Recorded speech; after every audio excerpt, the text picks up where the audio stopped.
We got to do better. Protection, get tested. You got to put these plans into action to make sure that we are protected and get these numbers down. These things are preventable. I mean, it's not going to always be 100%, but we got to do our part. It's that simple, because our numbers are leading the pack for chlamydia, gonorrhea, and syphilis. Protect yourselves.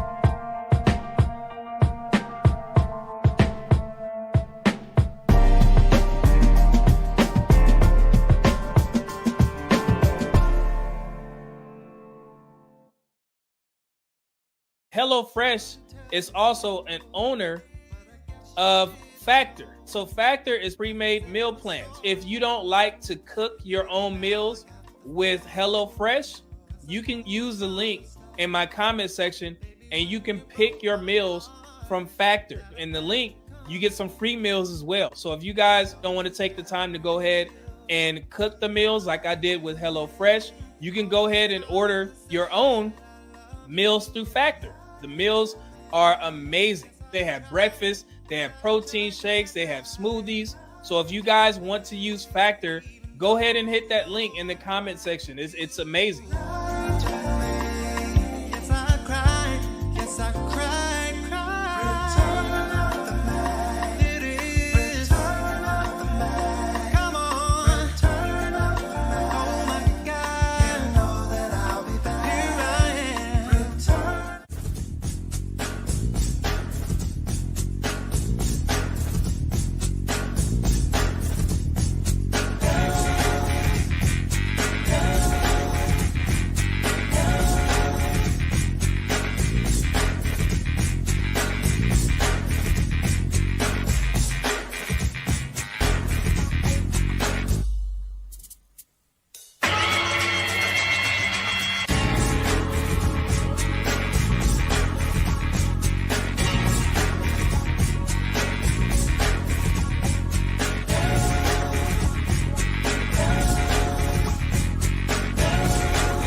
Go ahead and make sure you click that link, get you some Teach Hanley, and support the Media Man YouTube channel, and also support Teach Hanley.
All right. Good evening. Welcome back to another Media Man live show. Appreciate y'all tuning in. Man, we already got 45 people in the building. This is crazy. I appreciate that. All the comments going on, man. I got to get to those before we even start the show.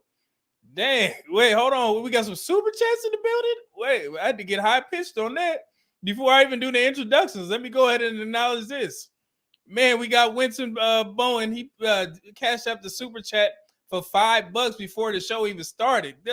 Hey, appreciate that, good brother. He said, I hope one day you become a part of the Black Manosphere. Your skills and information are invaluable. Bro, I appreciate that, though. Man, thank you. Thank you for the support, man. I do this for y'all. I enjoy it so much. Thank you, good brother, for getting that $5 super chat in before the show even started, man. Thank you. Appreciate that. And then we got the man with the master plan, Jay Fleming, in the building. That's my guy over there, man. He just put out a fire video from Colombia. I need y'all to head over there and subscribe to Jay Fleming's channel. This guy travels frequently. He can give you the ins and outs on Colombia, Mexico. He goes to a lot of different places. Go ahead and subscribe to Jay Fleming. We've been down in his YouTube space since day one. So he says for the private jet fund. Hey, I appreciate that, bro. I'll make sure it's a 4-seater. You know what I'm saying? I have my girl, you have your girl, and we get up out there, you know? Appreciate that, good brother. Thank you. Man, hold on, let me see something. And then, man, y'all blessing you, boy. Before the show even started, my man Kevin Keys in the building with the $5 super chat. Said, I love the music and look forward to the content. Thank you. And I'm glad you mentioned that, Kevin. I'm going to post the music that I use after the show. So I see a lot of people ask me where you get those edits from and so on and so forth. So I'll just give you guys the links to those pages and to those channels. Yeah, man, I love my music. So appreciate that, Kevin. Thank you. You reminded me of that. Let me start that just to make sure. And we got my man, the Quiet Storm, in the building with the $5 super chat. He says, salute to the best statistician on YouTube. Appreciate that, good brother. And I got some good ones for y'all. I got some good ones. Definitely got something in store. 54 people in the building. Make sure we get them likes up. Thank y'all for supporting. And I'm going to get to these other comments. Man, we got so many. I appreciate that. We got my man. Look at this. This is my guy right here, Cerebral Inquirer. He's working over there on Instagram. Appreciate that, bro. Send me all that good content. Rastaman, no Big Shirley. That's funny. We gonna talk about it. It's may hurt some feelings, but hey, we got to talk about it.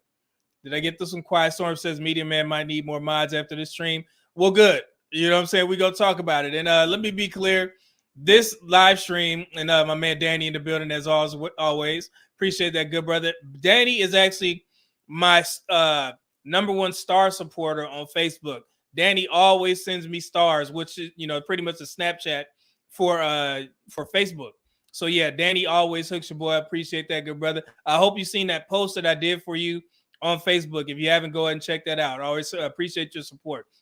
But this live stream is not to bash black women or bash black women, overweight, obese black women. It's not to bash black men who like overweight or obese black women. We are just going to discuss the basics in regards to how we got here on this conversation. And also, we're going to discuss how the stats and the research play a part into or as to why black men tend to prefer heavier women. And I know some guys like to teeter on thick, curvy. We have all these names and things of that nature, but there is some science behind why black men tend to prefer overweight and or obese women, right? And I'm pretty sure you guys can know why. When the fat lands in the right places, that's what black men tend to like, right? If you got a small waist, big booty, big thighs, nice set of breasts, black men are running to wherever that woman is, right? And we're going to talk about it. We're going to talk about a lot of things, and I'm glad I got you guys here all together. We're going to talk about some statistics. We're going to break some myths in regards to the black community and blaming this particular medical issue on why you're gaining weight. Yeah, we're going to discuss that early in the show. So yeah, appreciate y'all's support. So tune in. Hey, stick around. This is going to be a great show. I'm telling you. Appreciate that. I say that every live stream, but yeah, this one is good. The Lakers play tonight, so as you guys know, had to move the show up 1 hour, you know what I'm saying, or back 1 hour because I need that 3 hour window because we play at 9 o'clock. So I had to rework my schedule so I can catch the Lakers game. I hope y'all understand. I'm a huge Lakers fan. We up 2-1. We have a chance to grasp a hold of this series, get a 3-1 series lead. Hopefully, LeBron can have one of those LeBron-esque games where we go up, 3-1, and we head back to Memphis and get that W for a gentleman's sweep, 4-1, right? So, yeah, I'm going to definitely come back to this video if this happens. But, yeah, I'm excited for tonight. I'm also excited for this show. Appreciate it. And we got Jazzy in the building. Good to see you in here from YouTube. She says, just a few more minutes left. Absolutely. Anthony Realism. Man, I like that name, bro. People gonna get sensitive when the issue of women's weight come up. Yeah, and especially when it's highlighting black men, right? And sometimes we have to take accountability and how we contribute to what's going on the dating market, right? And this is one of those things where we have to take accountability. And also our women have to take accountability as well. But like I said, this is not to bash. You guys know I don't do that here.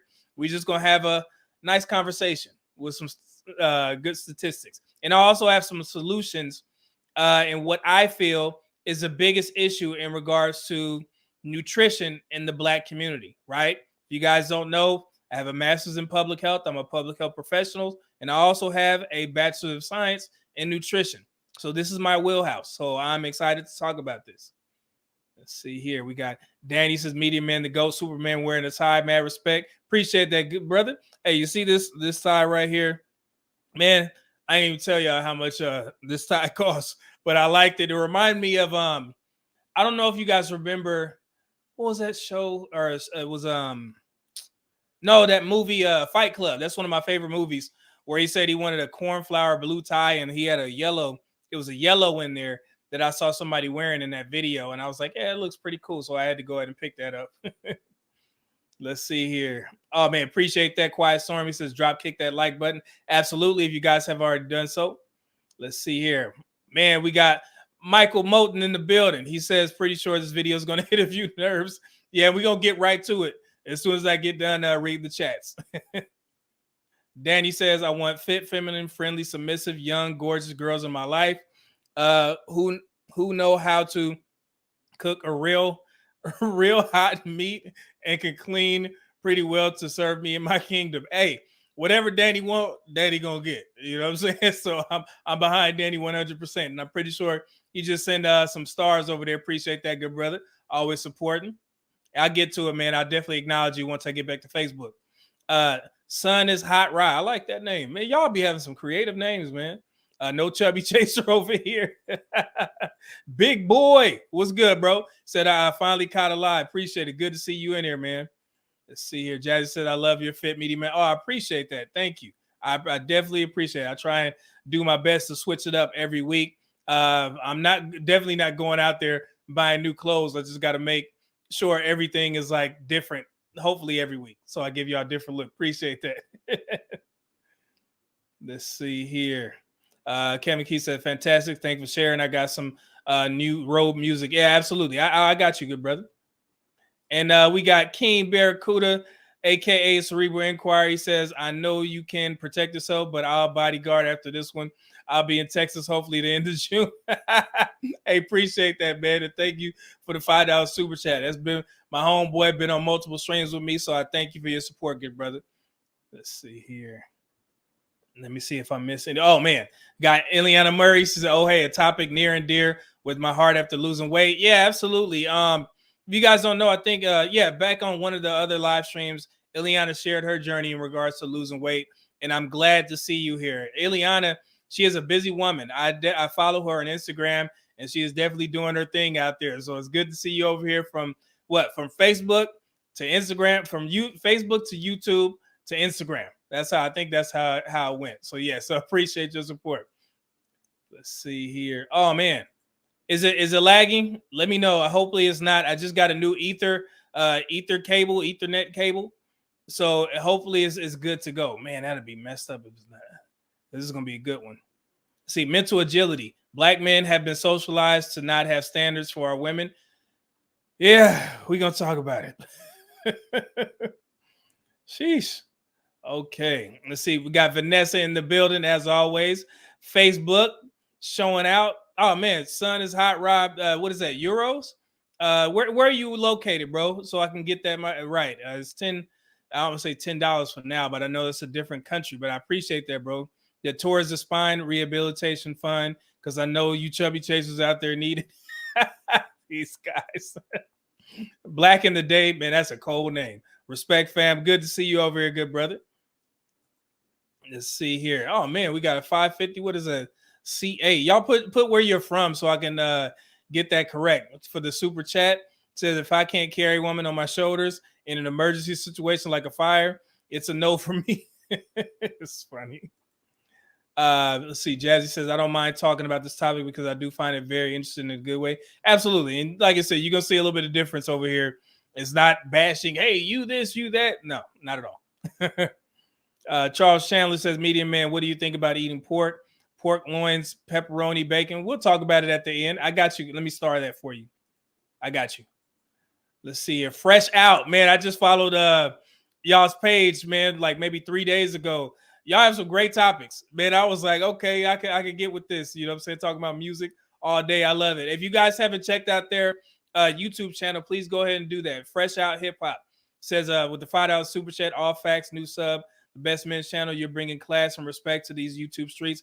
Appreciate that, bro. And that's what I'm looking for, man. We all respectful, man, up over here. Ain't nobody trying to get crazy. But yeah, go check out their channel, man. If you like talking about music, there you go. Let's see here. Rasta Hill says many of them where I'm at are just overweight for no reason. And yeah, we're going to definitely talk about it. Let's see here. I think I got everybody. So we got, okay, no lag. Thank you, Mahogany Jones, and always good to see you in here. Let me know if you guys having issues. I want to make sure, Jazzy says she's experienced a lag over there. So yeah, just keep me posted because I don't want this Ethernet cable to be acting up. So, okay, UK pounds. Okay, cool. Got you, good brother. Appreciate that. And then let's see here. Anthony Realism, Mississippi in the house. Man, since I'm a music head, you remember David Banner's first album? Man, that was one of the best albums ever, like from the South. And I don't hear people talk about that album as much as they do. I think it was called Mississippi, and that was the first time that I actually spelled Mississippi the right way. Wait, I'm gonna try it. Don't laugh at me. What do you say? I'm from the M, I, crooked letter, I, crooked letter, I, humpback, I. I was from the cuss, but I called myself. Maybe I got that right. Hopefully, I got that right. But yeah, that was one of my favorite albums. I used to listen to that in the gym. Let me know if y'all know that album. If I'm not tripping, I love that album. I'm gonna have to go ahead and download that on my playlist. Listen to that in the gym tomorrow. Kevin Key says, my daddy said, don't have a woman who you can't carry. That's funny. There you go. Like a Pimp, man. That was a cold song. Man, Cadillac on 22. Yeah, man. See, y'all know about it. Jeff D said, I understand about being overweight. I was 220 and had to lose weight because my health was failing down to 178 pounds. Man, if I had the applause button, I would applaud you, bro. But good on you, good brother. Love to see those success stories. And matter of fact, I actually had a suit appointment at Joseph A. Bank. I ended up picking up a shark skin suit.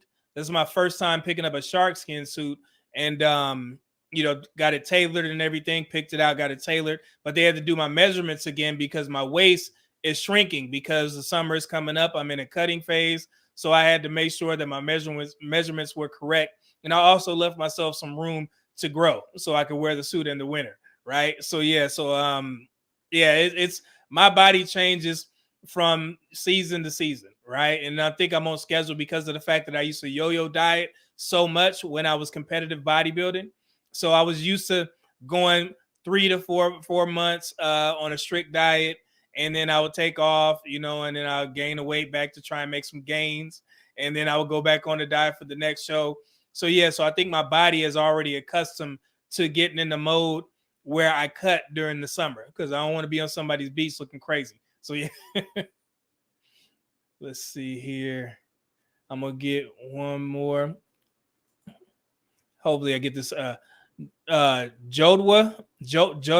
I'm gonna stop right there. Just let me know how to say it.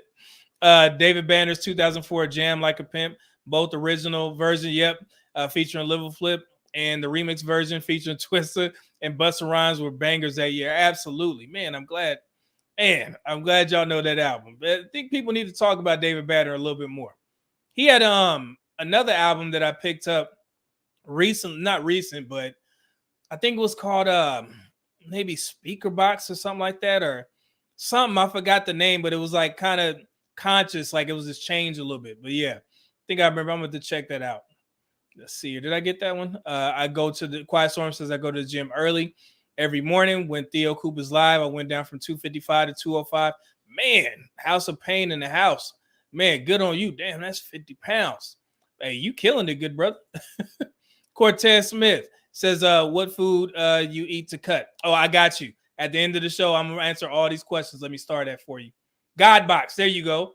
There you go. Quiet Storm got me the God Box. Yeah, I picked that album up. It was pretty good. Man, and out of Southpaw, I don't know. He said, is a shark skin really made from shark skin or just an aggressive name for the style of the suit? I don't think it's made from real shark skin, but it's just got that kind of shiny look or whatever. So you can wear it, in the daytime, informal, formal meetings and things of that nature. But yeah, I just know that it looked pretty good. It's my first time getting a suit of that fabric. So yeah, I'm pretty sure it's not real shark skin. We got to do some Google magic to figure that out.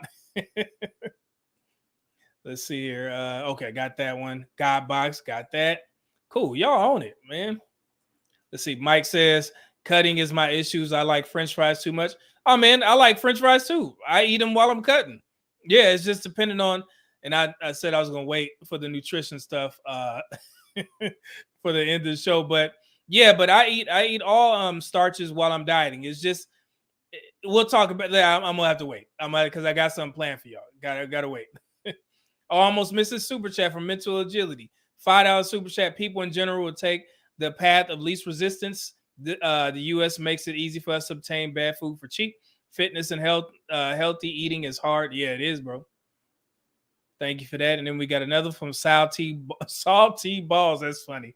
$2 super chat, $10 super chat said the Book of Scales. Sheathen is delusional so much that her hears head sores. The ethers has propelled from the backs of broken men that serves as pedestals for her madness. Man, bro, I'm about to go back to that. I know that sounds like a scripture. that's good on you, brother. Oh man. And Black America says we are trying to get workout tips from this buff brother. Hey, I got you at the end of the show. So let's get to it, man. I want to pull up this first one real quick. Let's address these two comments that I got under the post. Hold on, let me pull this up for you guys. All right, hopefully you guys can see that. So the Village Arsonist, he said in regards to this topic, said, I don't see too many black men with lots of options taking big girls seriously. Why we insist on spreading this self-loathing lie about ourselves is something I'll never understand, right? So, and this is not to, time to shame the good brother, but this is not to shame black men, right? And the question that I have for you is, you said that I don't see too many black men with lots of options dating big girls. But you know that there's only a small percentage of black men that are men with options. Let's just say that much. And when you say men with options, I'm assuming that you're talking about their income status. So you're saying guys, black men that have options based off of their income is the reason why you said that, hey, we shouldn't be perpetuating this lie about black men. So let's do a little bit of research real quick, right? So if you guys look here, and the reason why I put this up here is I wanted you guys to see the date.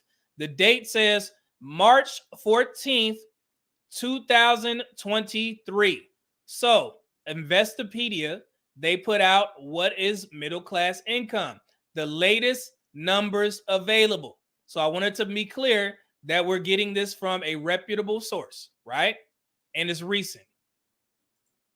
So what is the middle class? If you guys look here, half of the US population, 50%, is in the middle class. According to the latest 2021 report from the Pew Research Center, this reflects a longer-term trend of a shrinking middle class over the past 5 years, right? Half of the population is in the middle class, right? Let's go a little bit further. What is middle class? The latest census numbers indicate that income ranges constitute the middle class as of 2020. This will depend on family size. For a single individual, a middle class income ranges from $30,000 to $90,000 per year. For a couple, it starts at 42,000, 42,000, and then it goes up to 127,000. For a family of 3, 60 to 180K, and then for a family of 4, $67,000 to $201,000. So for a single individual, you have $30,000 to $90,000. Let's go here. Now, if you look here, most recent numbers for Black men's income earnings, right? So in this area, you have 30,000, and then you have 50,000, or let's use the 75,000 or more. So if you add 32, 20, 13 together, that's about 65%. But where that 75,000, it goes up to wherever. So we'll just take, let's say 5% off of there, right? So we'll say that between about 60% of Black men are in the middle class, right? Is that fair to say? You guys see that? Okay. So when we have these discussions, we're talking about the majority of Black men. So you cannot sit here and tell me that the only Black men that talk to or date overweight and obese women are the men that are lower income levels, below $29,000. That's not true, right? Because that middle class area, there are a lot of Black men that still date overweight and obese women, right? Even though some men may have a preference for that, they are not the majority. They are the minority, right? So the reason why I'm having this discussion is because this targets the majority of Black men, and it also targets Black women as well, because we're going to discuss some of the issues that we have in the community on our female counterparts, right? So that is the reason why I'm doing this. I'm not just talking about the top 10% of Black men. Of course, we know that when Black men earn, or any men earn a certain amount of money, the first thing that they're not going to do is go find a bigger woman. It's not going to happen. They're going to look for the closest model available, right? Instagram, IG. We already understand that, but those men are the minority, right? We're talking about the majority of Black men. So let's focus on that. Hopefully that made sense. And then let's go back up to the next topic. We'll comment. What did he say? Mark Rose says, we need to know there are different kind of attention and differentiate the attention he is giving you. Does he want to date you for the long term or short term, or is it just convenient / last option sex? And we're going to talk about that as well. I'm glad that he brought that up, because this is something that a lot of men tackle with, because we know that there's a difference. Men understand that. And I think I've touched on this topic beforehand, where I said that I don't think women as a whole in general understand that men have slotted women in two different categories. You have wives and other things, right? So if a bigger woman, and I have some videos to prove this, I'm not going to be the one talking about the struggles on the dating market that big women have. I actually got women to discuss those for me. They're going to tell you their experiences. So some of these women understand it, some of them don't. And also, some overweight and obese women are okay with being that booty call type of girl, and they will explain to you why, right? So yeah, this is not going to be on me. It's going to be on them to explain their dating experiences. So I don't think that as a whole, overweight and obese women understand that that's what most guys tend to use them for, right? Because they know it's easy access. And of course, I got my man Patrice O'Neal, and I also got Jay Farrell Freeman to explain how this dynamic works, because I want to be clear for the men and also to the women who may be overweight or obese to understand how most men, or the majority of men, view you on the dating market. and it would be wise of you to do something about it if you want better outcomes from the men that you interact with.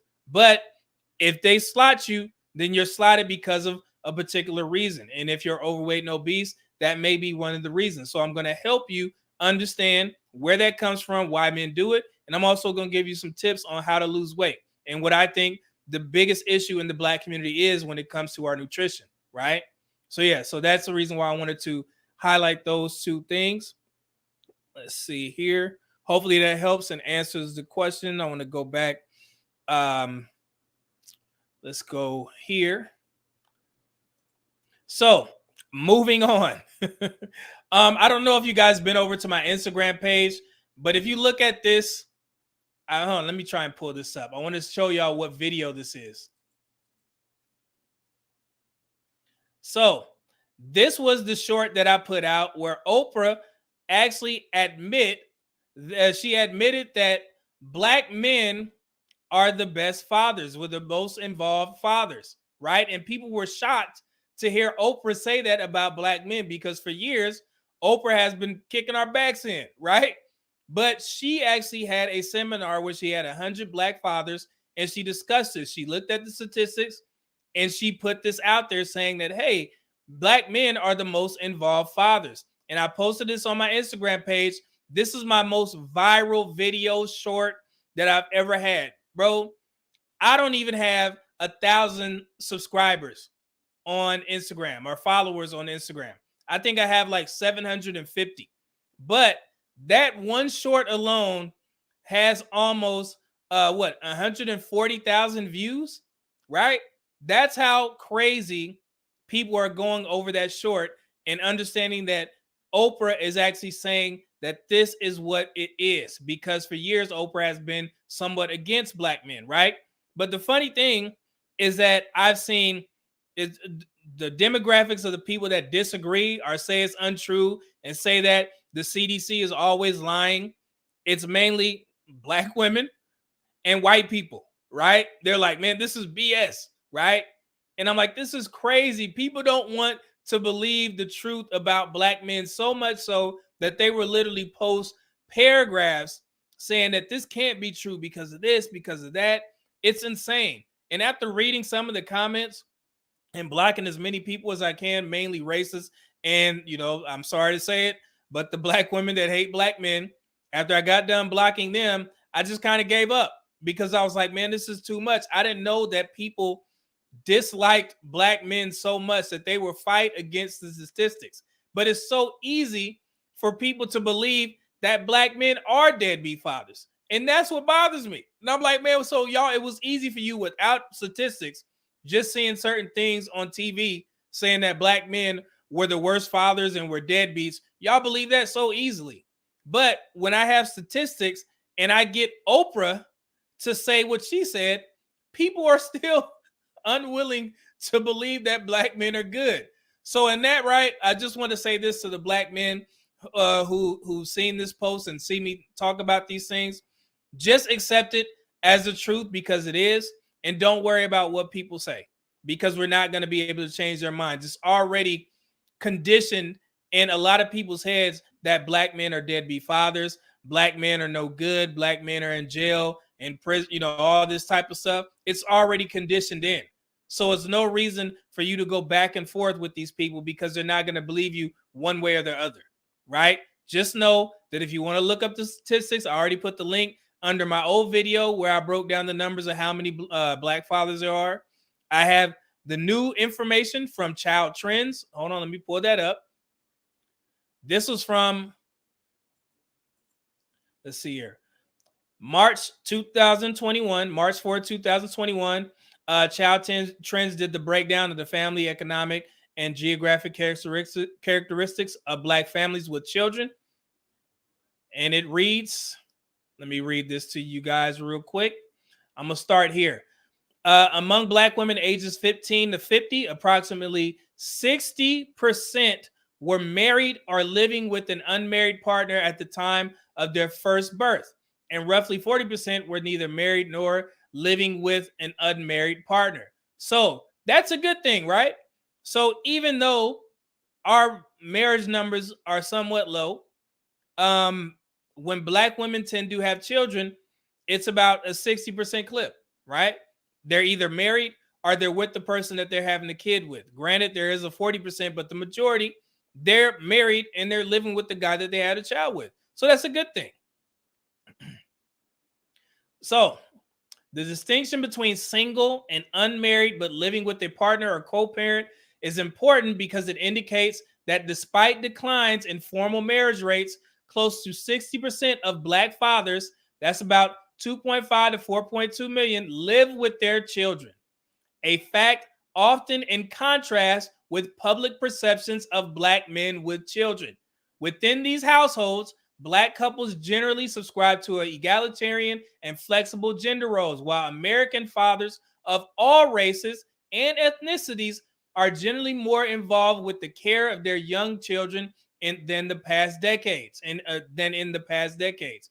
Black fathers, both those who live with and live apart from their children, are more likely than white or Hispanic fathers to feed or eat with, bathe, diaper, or dress, and play or read to their children on a daily basis, right?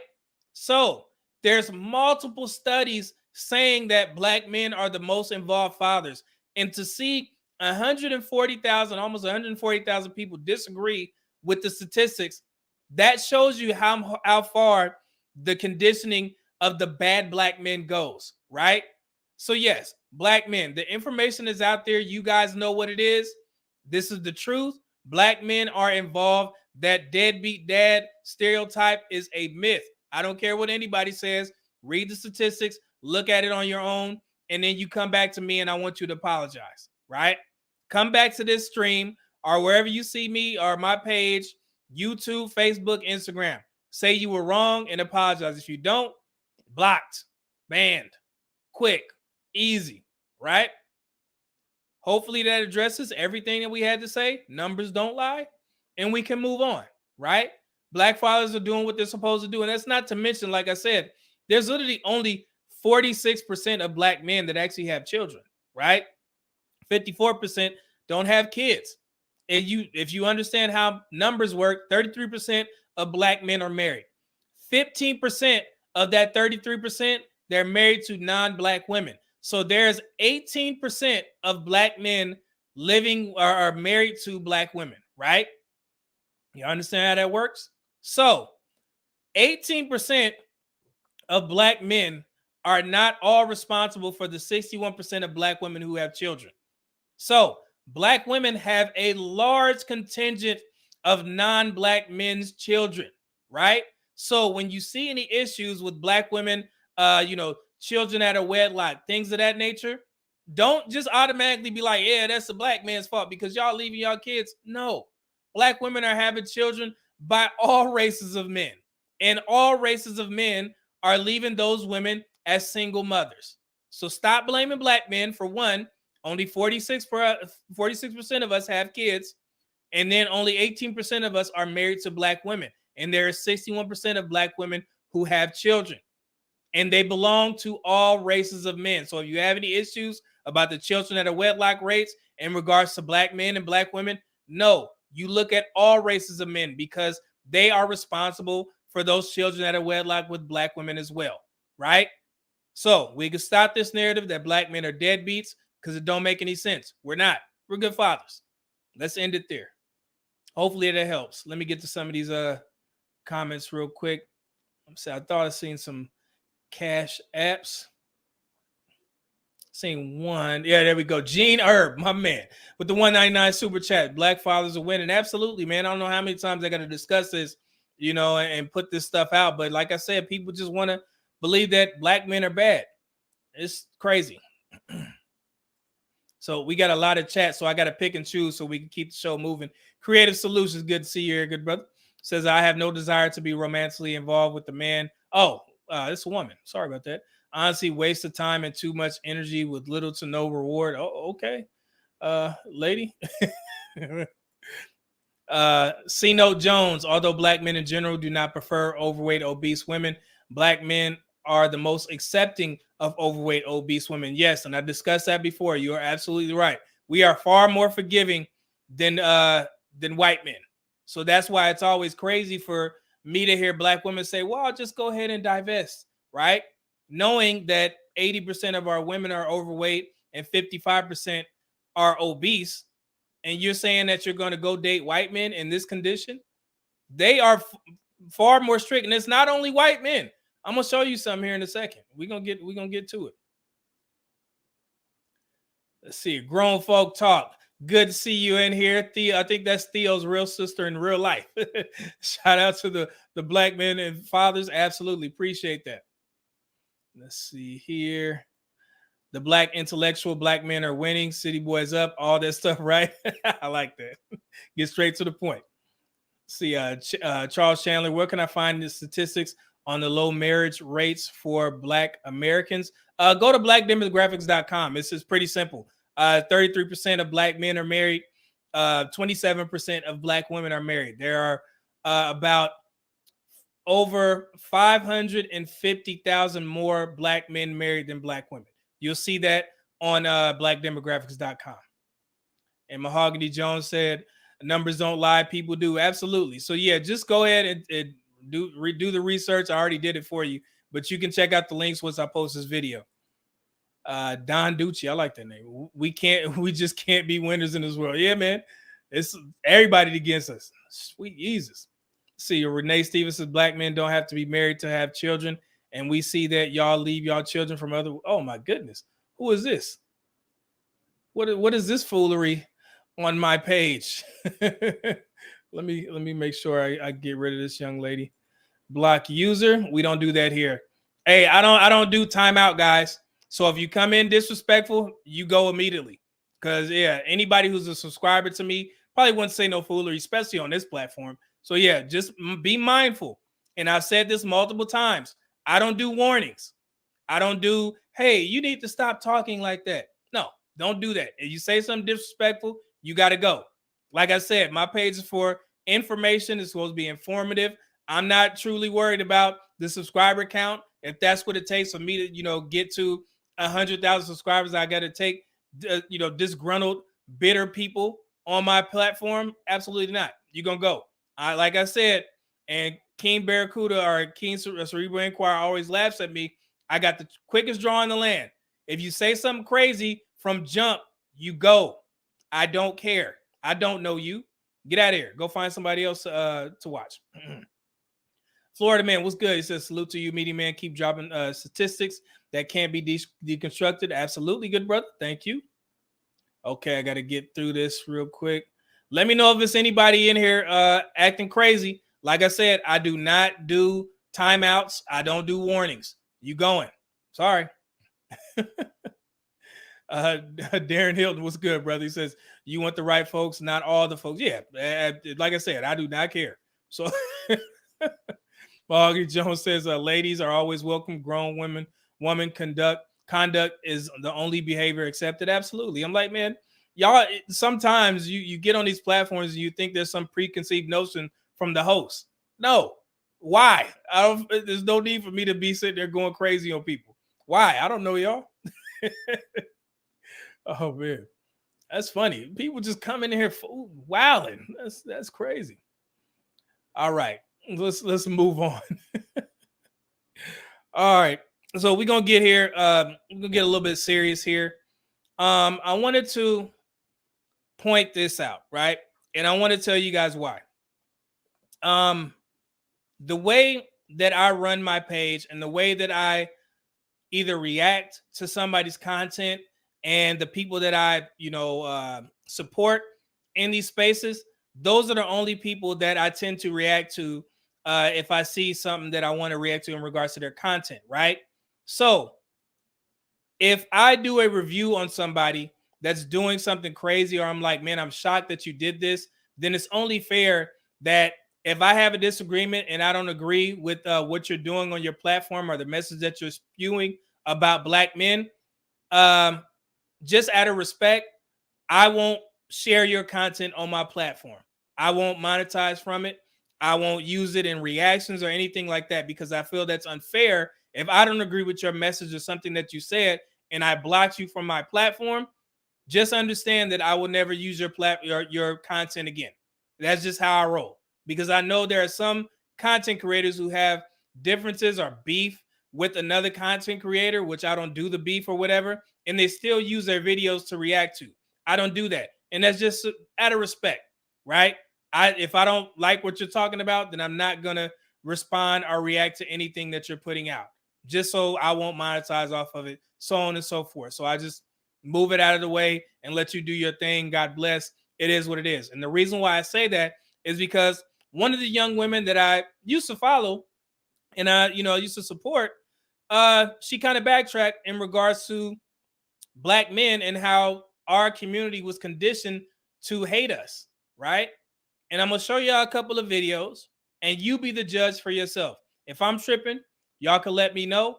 But I seen a change in the way that she was talking about this particular subject when Kevin Samuels was on a certain platform, and she was on another platform most recently, and she said something that contradicts what she was supporting when Kevin Samuels said it. So let's get to it. The color purple. And if you're doing your research on the color purple, back in the 80s when it first came out, I was a teenager at the time. There was hot controversy in the black community, black men standing up around the country saying this is going to have a deleterious, damaging effect on black people for generations to come. But of course, it got downplayed by who? I want y'all to look at that. This is from 1986. Like I said, I'm a little bit older than you all, so I remember all this stuff because my family was interested in the color purple because I have 9 aunties, and then including my mother, you got 10 women. So they were definitely interested and invested in the color purple. And I used to hear the conversations even as a young kid. So this came from the New York Times article where they said many black women defended the film, saying that it accurately reflects their own experience or the experience of women they know. Many black men and some black women contend that it gives a misleading picture of blacks in America and distorts their history, right? So, as you can see, many women defended it and saying it accurately reflects their own experience, right? So, let's continue. Alice Walker, black feminist, and sadly, a lot of black women. Let me read that. Miss Thomas added, black women should not be sacrificed for black men's pride. Let the film roll. Some of the arguments are being heard now are similar to those heard in 1977 about, I'm not even going to try and say that name, Shang's play for colored girls who have considered suicide / when the rainbow is enough. And in 1979 about Michelle Wallace's book, Black Macho and the Myth of the Superwoman, right? So, since we're talking about the color purple, this woman said, hey, black women should not be sacrificed for black men's pride. Let the film roll. So the majority of black women were for the color purple. The majority of black men were against it. And that's what Kevin Samuels is talking about, right? So this stuff has been ingrained in our culture for years, right? So let's continue. And Oprah Winfrey and these portrayals saying, no, it's not. It's the other way. And we can see what happens right now. Today, you see so many people operating like the only kind of black men that exist are Mr. and his daddy, the abusive, toxic, black masculine image that is supposed to be the inside of every black man. But then when you ask an individual woman, have you ever experienced a man like this in your personal life? No, I just hear about it. Black men have been dealing with the ramifications of that movie. And if you can pull it up right now, there were debates all over the country. It's on microfiche. There are old articles in the New. So I went and found the old microfiche clip at the top. I don't know if you guys can see that. It says blacks in heated debate over the color purple. And that goes into detail in regards to the issues that a lot of black men had on this film. And we knew that this would happen because we're still feeling the effects of the color purple till this day. Let's continue. New York Times, the LA Times, the Washington Post, talking about the damage that they feared it was going to cause, and they drastically underestimated. I don't think it should be watched. I think it should be banned like the book was. The problem is we as a culture, well, not even we as a culture, let's be honest, Black women is of art. They mythologize this stuff. I don't know many Black men who ran out to see The Color Purple. We were drugged to see this with our mothers and our aunts, right along with the Women of Brewster Place and all these other things. The thing is with this.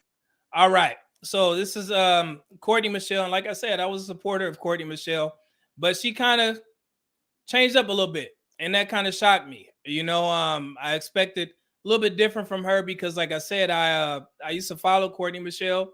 She's a good woman. But on the We Need to Talk platform, she kind of changed her tune, and it was sad to see, you know. So let's continue. Space is that this hive mentality of these weird ass talking points, but because no one does critical thinking, no one pushes back on it. So the one thing that I keep hearing, and Lawrence talked about this as far as the Oprah, you guys had Oprah, majority of us wasn't born. So this idea that we have been shitting on Black men for years, and now this is a space where men can go about their grievances, women necessarily hasn't had a space like that too. There aren't All right. So she said that I wasn't born or that really didn't happen. But, you know, Black women don't have any problem, blah, blah, blah. Yeah, it's just crazy. It's absurd to me. So I just gave you guys proof in regards to how far this goes back and how long Black men had to deal with the public portrayal of us being the bad Black men, right? And not only was it, you know, happening in society, it was happening amongst our Black women. Right. So, and I want to thank Jay Fleming for sending me this clip. I forgot the content creator who sent it to him, but I was looking all over to find these old Ricky Lake and Sally Jesse Raphael clips because, like I said, I'm older than most of you. So you probably you may not remember these talk shows. And I'm pretty sure I'm a little bit older than Courtney. So she probably wasn't born or aware that this was going on back in the 80s. Right. And also in the early 90s. So this is a clip from Ricky Lake, and I want you guys to pay attention. Let me know if you see any similarities in regards to what this Black woman is saying about Black men. Remember, let me know if you see any similarities of what you hear today, right? Let's go. a whole lot of Black men out there that we assume are eligible. Why do you think that there aren't enough Black men to go around? Well, now we all know the realities. You know, we know about prison, we know about drugs, we know about gang warfare. We also know about homosexuality. Those are realities that we can't dismiss.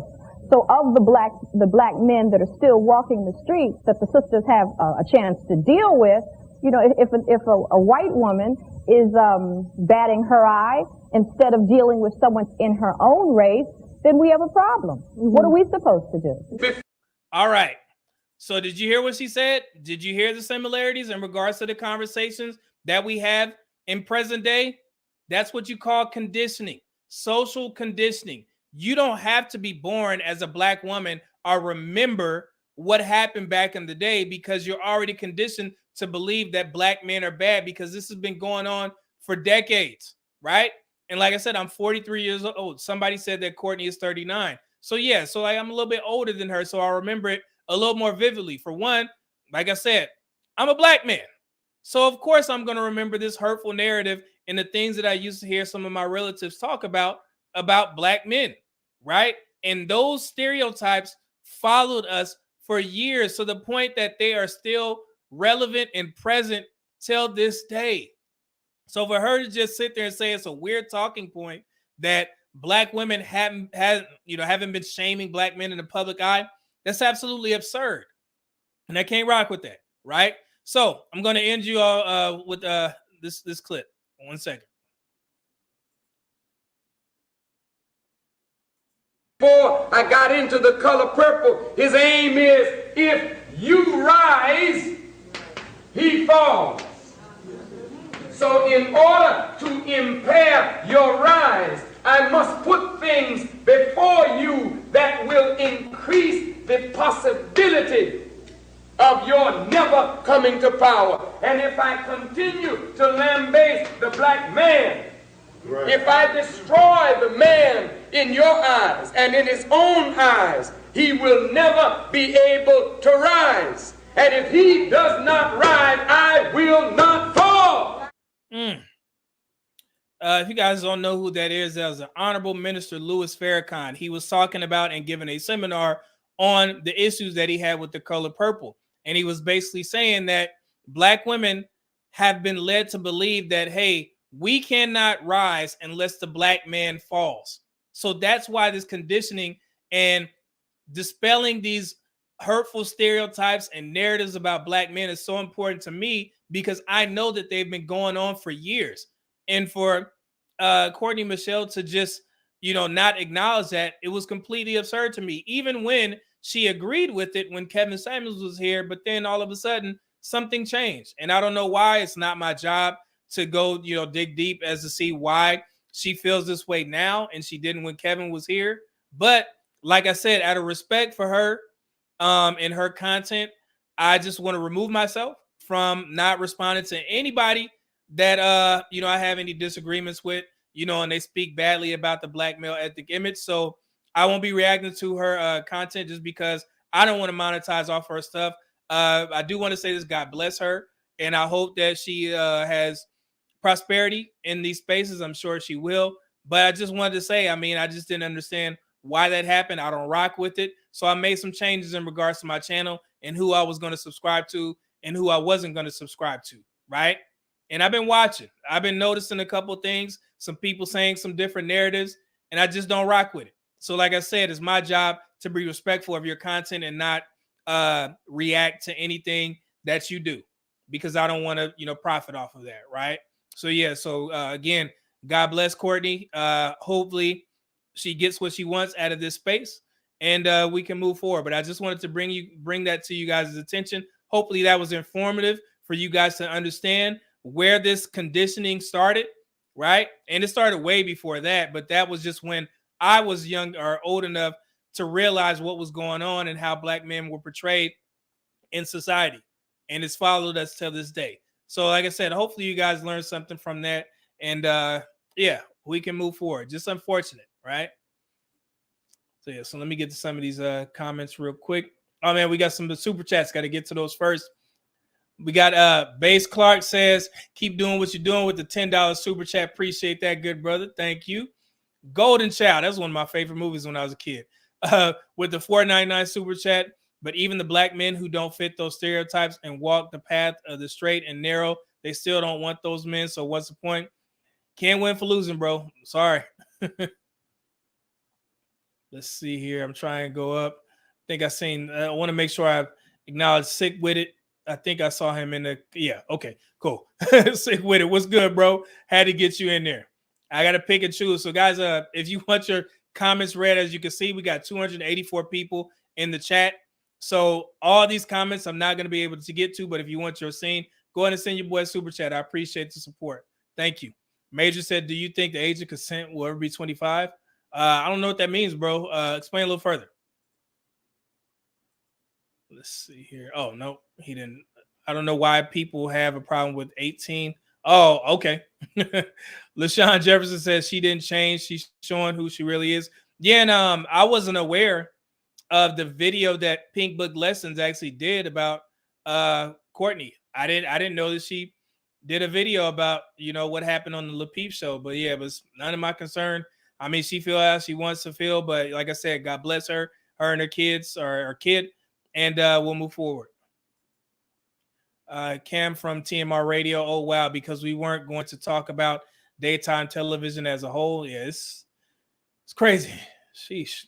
Darren Hilton says Ricky Lake, Jenny Jones, Geraldo, Maury, Jerry Springer. Man, the list goes on and on. Suave said, I believe that Courtney is in her late 30s. She's not that far behind with your age. Oh, okay. Yes, 39. Yeah, I mean, I'll be 44 in July. So the Quiet Storms, they're still spitting out those old, outdated 1980, 1990 feminist talking points. Yeah, like I said, Nothing's changed. If y'all listen to any of the conversations, even women who are younger, I remember I had that conversation with that 23-year-old, and she said her favorite movie was Color Purple. And I was like, wow, like you wouldn't even have thought back then. Cortez Smith, if there's so few black men, then why do black women throw good men to the side so often? Yeah, and that's a common narrative that we hear. It's not enough good black men. Other races of women, I guess they think so, because if there's over 550,000 more married black men than black women, and there's 18% of black men married to black women and 15% of black men married to non-black women, that's almost the same, right? So I guess other races of women see some value in black men. So if you want to ask the question of, well, where are all the good black men? They married. And that's another thing. If black women wanted to divest, don't just factor in black men. Why are you worried about us? It's millions of white men out there, millions of Asian, Hispanic. Why don't you go ask them why they're not marrying you? Y'all should be married at a higher rate. Let you tell it. If you don't want black men and you're just going to divest, it's more of those men than there are black men. So yeah, so expand your options, ladies. Why don't you ask those men why they're not marrying you? Because that's not our concern. It's nothing black men can do about that. If y'all don't want us, then I guess other races of women will see value in us. And we'll just continue getting married at almost the same rate that we marry black women. That's crazy. Yeah, Terrence said, did you see that that raised his eyebrow? Yeah, man. He was like, what? Oh, man. See, Marty X, aka Blue Collar Moochie. I like that. I'm 34 and I remember Oprah. What the heck was she talking? Man, your guess is good as mine. I don't know what happened. Sheesh. Let me see. Let me go down. Okay, cool. Oh, man, we got my man Theo in the building. Make sure y'all subscribe to the Theo Do Better podcast. Theo Coop Do Better podcast. Theo, go ahead and drop your links so everybody can get that good content from you in. Says I tell these ninjas to hit the like button. Where we at? I haven't looked. Where we at on the likes? What we got going on? Let me check this real quick. If Theo says the problem is a problem, let me see what's going on here. Let me check it out. I'm counting 187. We got 276. Let's see if we can get that to 250. That'll be a gift to your boy. Appreciate that. Let's see here. Oh, that's a good one. Let me get this one. Cam from TMR Radio. Maury showed that men aren't the only ones to blame. Testing 3+ men to figure out who the father of your child was unheard of. Paternity fraud on full display. Yeah, absolutely. And the funny thing on most of those videos, when it comes out that the guy is not the father, the woman is crying. The first thing they go to is they console her. And they're like, hey, it's going to be okay. No, it's not going to be okay. You lied. You told this man that this was his child and that's not his kid. And y'all consoling her? What about the man? His life has changed completely because he was probably taking care of these kids thinking that they're his. And now he finds out that they're not. That's absurd. Come on now. Give us some support. I like that name. The guy in the black suit, salute to the chat and to the statistics guy, the media man. Appreciate that, good brother. Thank you. Jay Fleming, salute to Theo. That dude is super. Yeah, I told you about Theo's. Hey, I'll be dying laughing at work in the morning. Yeah, I have to. Sometimes I got to mute because I'll be laughing internally and it may spill out, during a meeting or stuff like that. But head over to Theo's channel and go ahead and get some of that good content in. Quiet Storm says Theo with the best soundboard on YouTube. Yes, man, that. Hey, Theo did some work on that. That's gonna go down in YouTube history for the best soundboard on YouTube. That should be an award. Zoom to Thailand does those creator awards. He needs to make a category for Theo because we know Theo is gonna win. Pretty Boys 79, $10 super chat. Appreciate that, good brother. Said keep doing your thing. Thank you, man, and thank you for the support. Let's see. Go back. Okay, cool. Got Theo. Theo's link is in the comment section. Go ahead and subscribe over to your boy. Help him get to 50,000 before his year mark. That would be great. And then Cam says, you say that, but there's a reason the French government took the stance they did on paternity testing. Yeah, I don't know. Man, I was going to cover that a while back. So, yeah, I'm about to remember. Let me start that, Cam. I don't know if a lot of people are aware of that. Oh, man, we got Jacob Mosley with the 1999 super chat.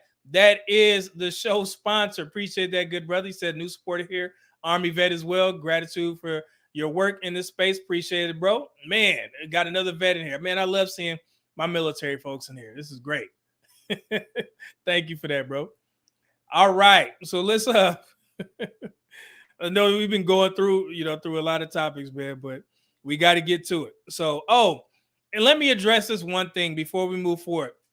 There were a lot of people asking me to debate certain content creators on the Sigma male thing, right? Because there are some content creators that believe that Sigma males don't exist. I believe that they do, because I am one, right? So when you say go debate somebody on what I believe and what they believe, there's no debate. They already believe what they believe. I have what I understand what I understand about my characteristics. So I'm not going to debate somebody over something that I understand is true, right? So yeah, so we can end that conversation of debating any content creators on if this is real and it's only alpha and beta and things of that nature. Absolutely not.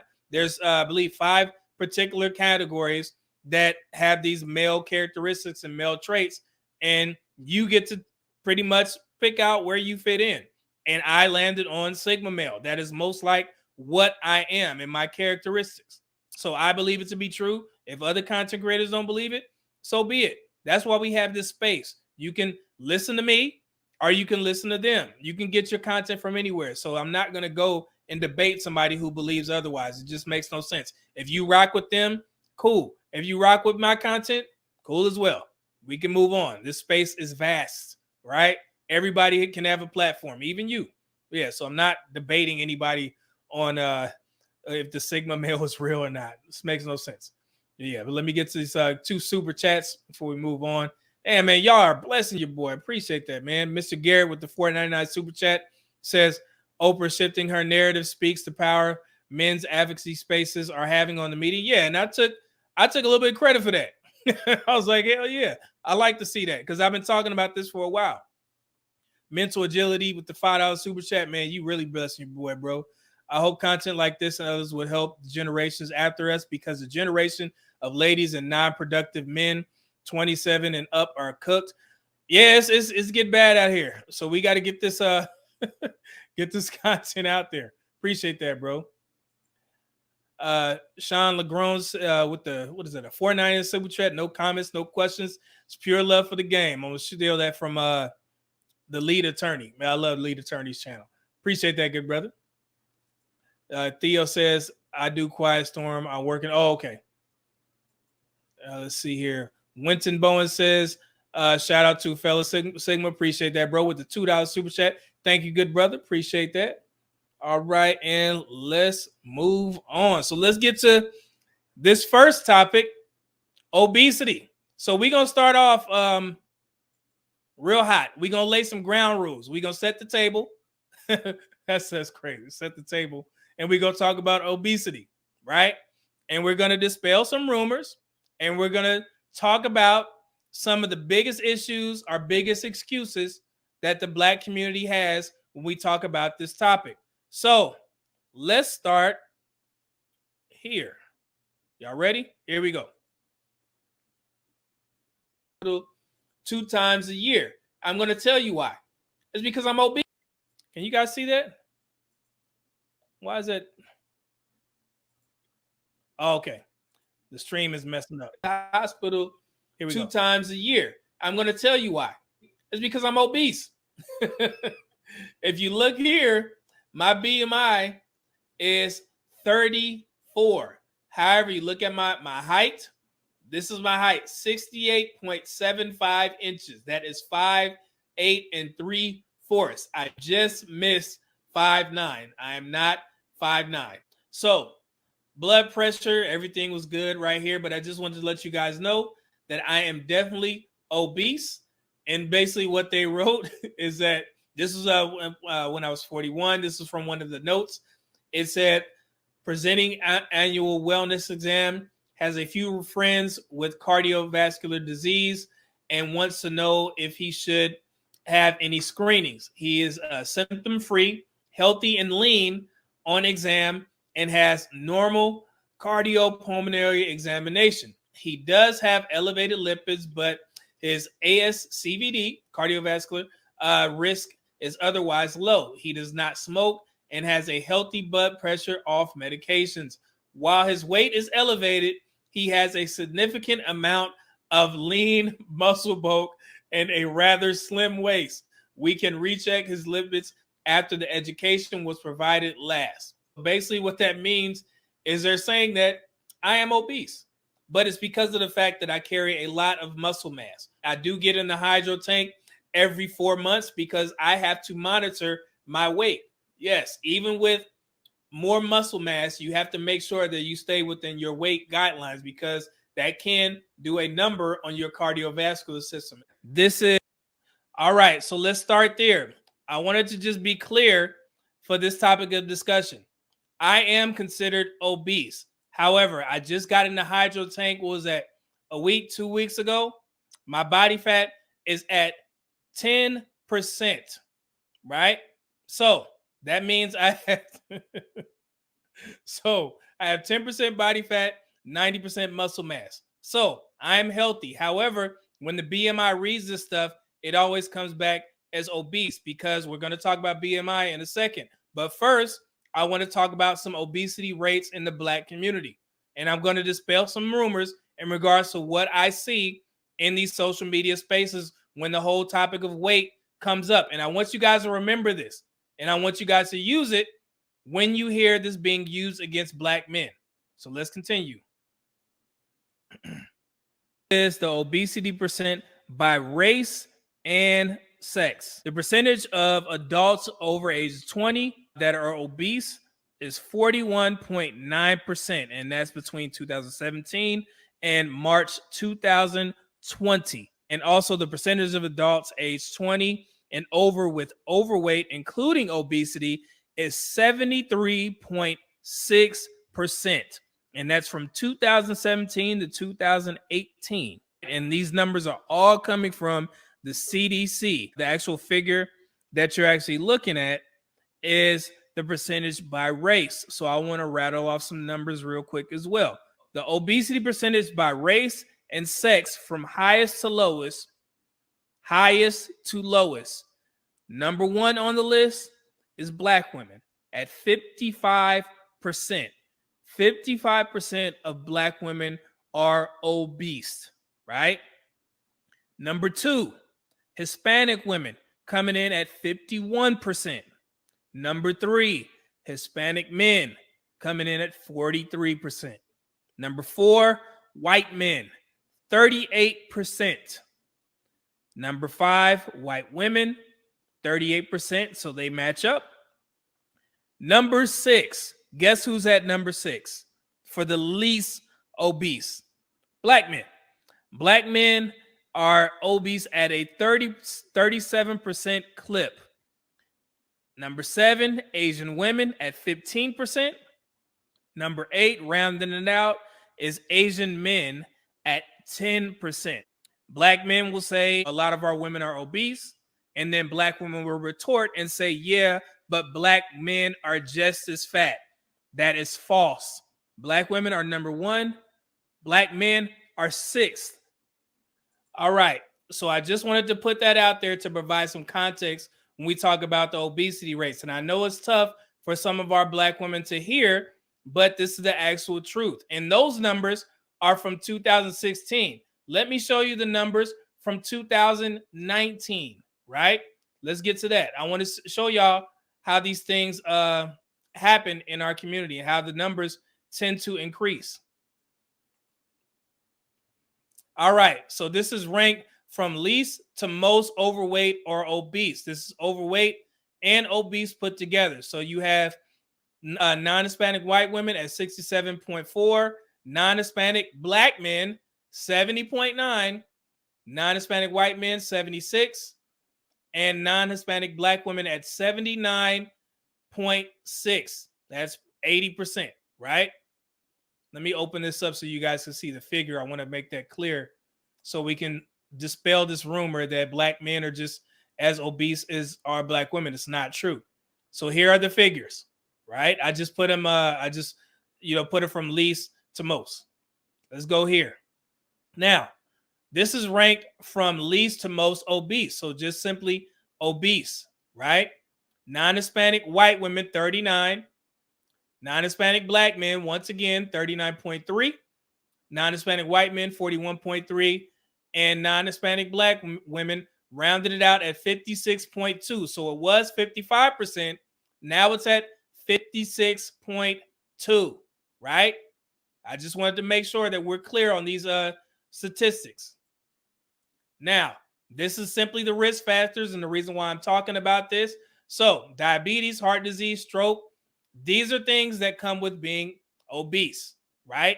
And if you look at heart disease, that is the number one killer in the black community. It's not black men deleting black women.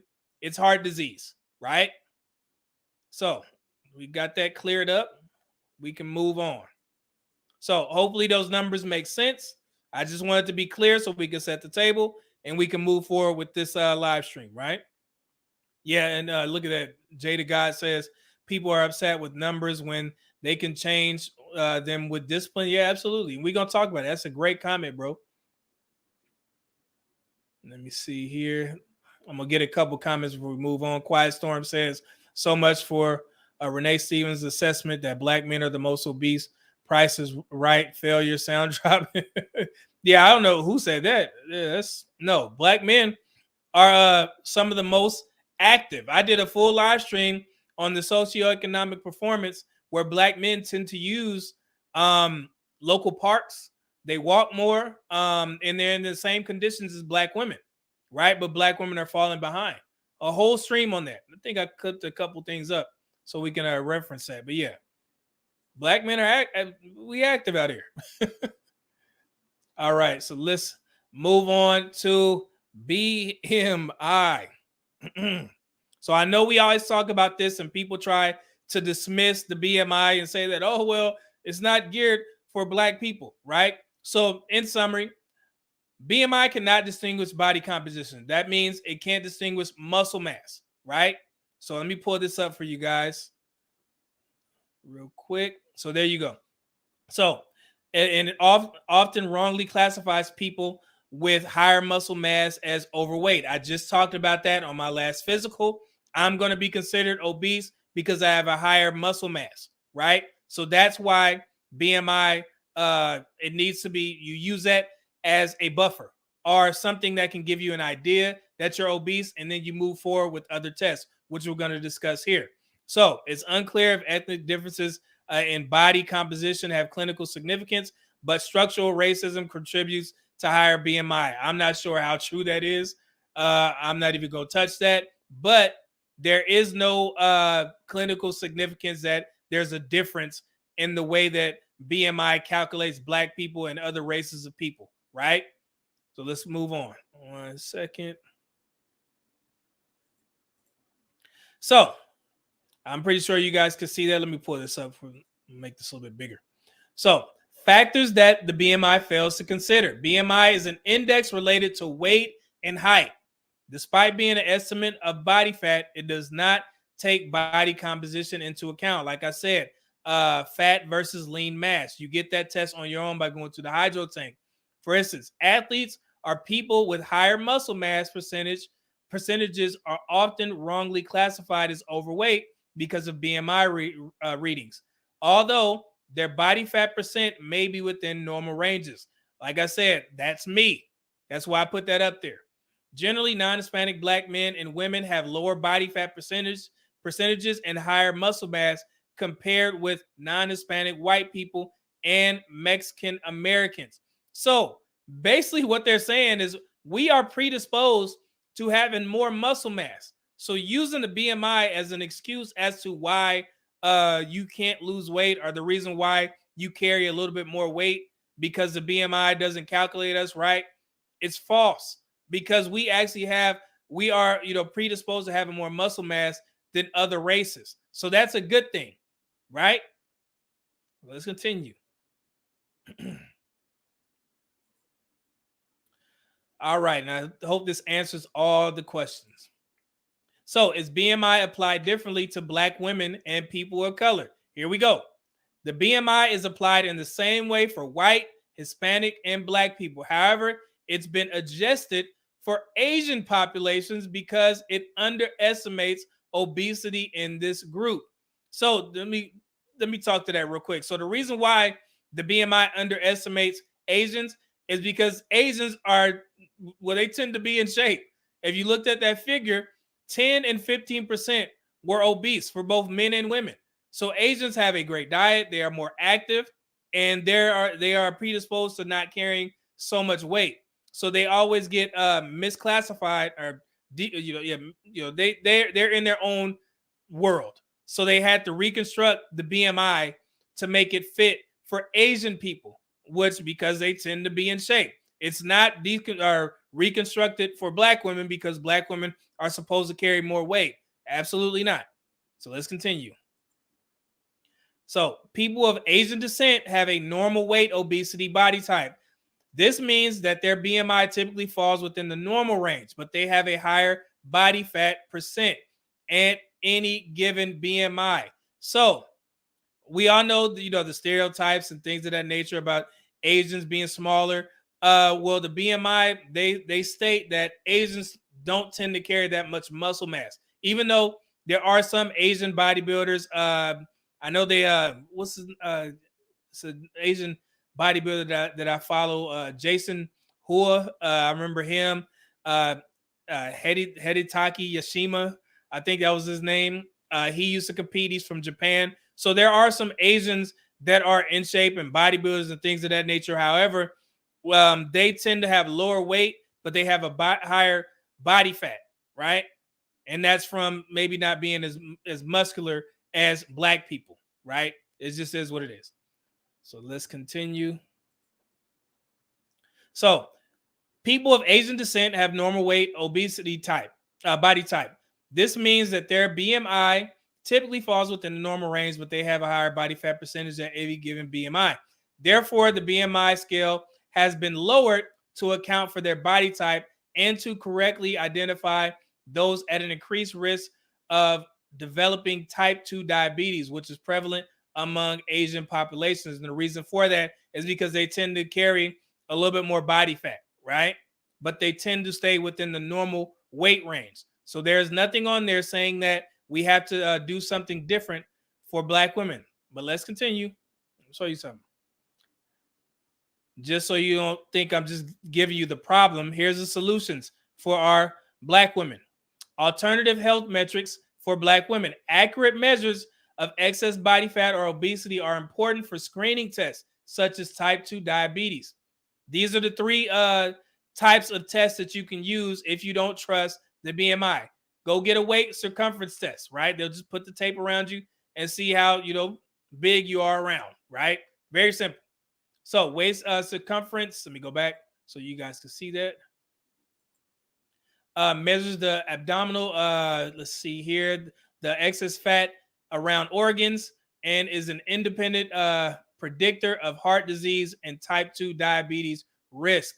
Traditional recommendations indicate that waist circumference should be less than 35 inches for women and less than 40 inches for men, right? We got that? Cool. And then you can get a waist to hip ratio test. And this is just combining the measure with the BMI, produces strong insights and the patterns of body fat storage and health risk. You can get that there. It's just another tape test. And then you can get the BIA. That's body impedance analysis, right? And you can get that during your physical. You have to request it.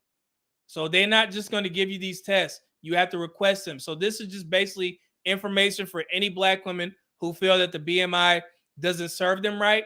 You can go to your next health checkup and you can request one of these tests, and they will go ahead and gladly do that for you if you don't believe the BMI. So there's nothing out there saying that is different You know, I mean, our body types may be different because we're supposed to carry more muscle mass. But like I said, that's a good thing. And that's why you see a lot of black men and women bodybuilders do well, because we respond very well to the gym and lifting weights, right? So, I mean, hey, there it is. I don't know what else to tell you. And this is just the index to tell you where you fall. So the next time you get your BMI tested, like I said, my BMI was 34. So I'm a little bit higher. So that's why I'm always considered as obese. But as I stated, a little bit more muscle mass. And I'll go ahead and link this in the description once we get done here. All right. So now I want to go to, and I'm gonna get to the comments in a section, but I want to get to these particular topics so we can do some dispelling of false narratives. So let's start with hypo and hyperthyroidism, right? That is something that we tend to hear in these spaces, right? The reason why that I gained so much weight is because I have thyroid issues, but those have to be diagnosed, ladies. You cannot go around saying that you have thyroid issues when you haven't been diagnosed by your primary care physician, right? It's that simple. So I just wanted to read this off real quick.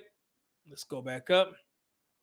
African American women had lower TSH values than white women at all times. Thyroid stimulating hormone increased and free T4 decreased from the first to third trimester of pregnancy for both groups. African Americans had higher ACG levels than whites in the first trimester, but not in the third trimesters. There was no difference in uriodine excretion between African American and white women. So I just wanted to put that in there. I talked to somebody that was pregnant, and they were telling me that, oh, well, we're predisposed to thyroid issues. Some black women do experience that, right? But white women are more exposed to thyroid issues when they're pregnant, right? I will hopefully she's watching so you can see that. But let's move on. Now, hyperthyroidism. I want to give you the differences real quick. Shit, I hope they don't move. So this is the overproduction of the hormone by the butterfly-shaped gland in your neck. So that's your thyroid, right? So this is not the one that we tend to hear in these spaces. If it's overproduction, then that's going to lead to weight loss, right? So here it's a common issue, 200,000 cases per year in the United States. And here's what you were looking for. Here we go. So see this? Requires a medical diagnosis, and it also says symptoms include unexpected weight loss. So that is what hyper is, not hypo. Hypo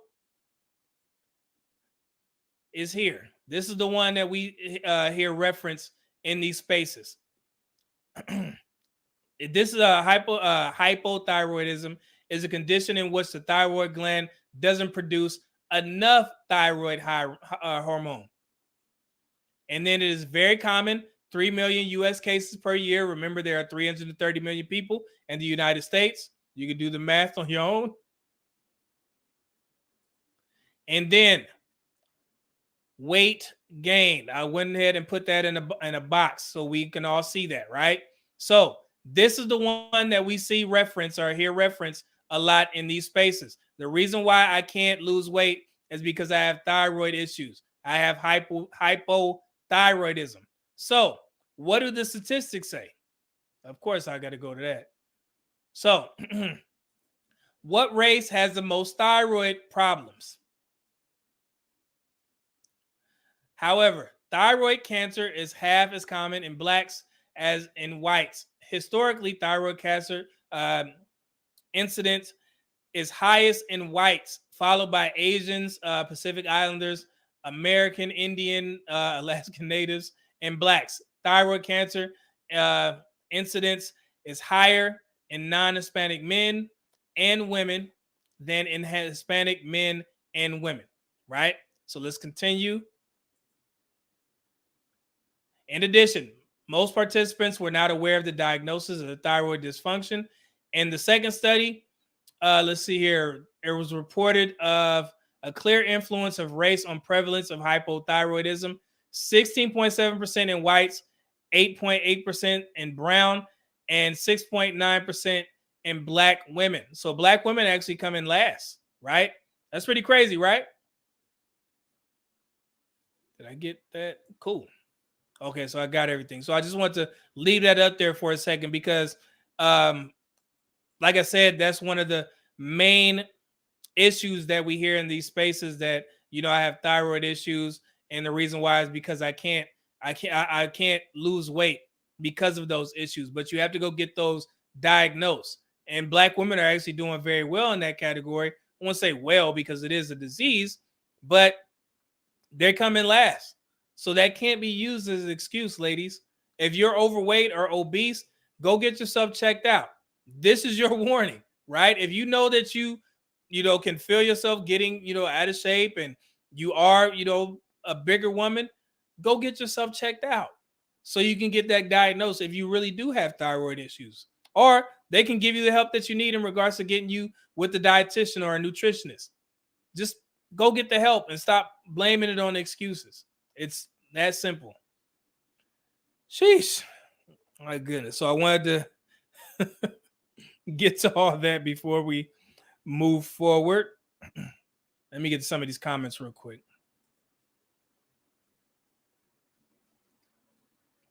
I think I've seen a couple of super chats. I got to go back up. Man, y'all are blessing your boy. Appreciate that. Let me see. You got Pimp Name Slickback, man. The Boondocks. $20 super chat. Appreciate that, good brother. Says, have you thought of going on to We Need to Talk? I would love to see you guys have a combo. Both like-minded individuals. Yeah, he's a good brother. Good brother. Let's see here. Cam from TMR Radio said, with the $20 super chat, fellow vet here. Love the integrity, bro. Also, my first time catching live stream. Salute. Appreciate that, bro. And thank you for supporting your boy. Man. Let's see here. Lord Love Smith. That's cool. With the $9.99 super chat. Black women are happily married to any and all toxic narratives about black men. This is why I don't even talk to them. I just walk the other way. And sometimes it can feel like that, man. Like I don't know if it's a loud minority or what, but it's not looking good. So, sheesh. Rodney Nelson with the $4.99 super chat says, scientifically proven black people have extra muscles. 2 years ago, an extra muscle in jaw was discovered. Muscle ratio will affect it difficult. Yeah, but I mean, we doing well, and I just hate to see the excuses. I like, man, got Jay Randomness channel. Man, every woman that can't have thyroid issues, but every time I ask a sister about their weight, they say thyroid issues, and that's one of the main reasons why I put that in there, because we hear that all the time, and it's got to stop at some point. Let's see here. All right, cool. Appreciate that, Theo, saying hit the like button. Appreciate y'all for supporting your boy. So let's move forward. We running through them, y'all. Running through them. So I want y'all to hear one of the most professional discussions that I've heard in a while from black women on the topic of weight. This was a great NPR episode. It's basically titled Female Obesity Encouraged in Black Society. Now we get into the meat of the conversation. Host Michelle Martin, columnist Deborah Dickerson, and Miss Jasmine Canick. She's a blogger. Like I said, this was one of the most entertaining discussions that I've heard in a while on this topic. So I'm going to go ahead and pull this up so we can listen to it. I think it's about 11 minutes, but I promise you, you guys, you're going to enjoy it. And before we get to it, let me, Wrench Turner got me in there with a $10 super chat. Appreciate that, good brother. Said, on the wood, brother, from a fellow Texan. Absolutely, already. Yeah. Man, I love to see Texas folks in there, man. We do. Hey, Texas is a great place. Houston in particular, but y'all don't need to move here, though. You know what I'm saying? There's too many people already. So we're gonna try and keep this just for me, Rance Turner, and Slim Thug. So yeah, I love Houston, man. I love Texas in general. So let's go ahead and listen to this conversation real quick. I'm gonna pull this up. And so when I put the sound on, can you guys let me know if you can hear it? Just put some okays once I start it. So I'm gonna start it now.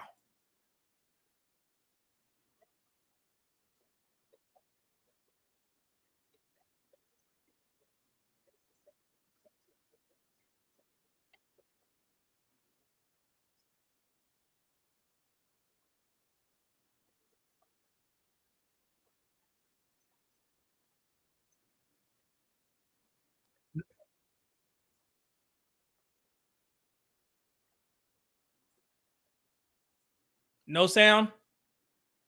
Jeez. Okay, hold on. I'm gonna go to hold on, let's see here. Let me know.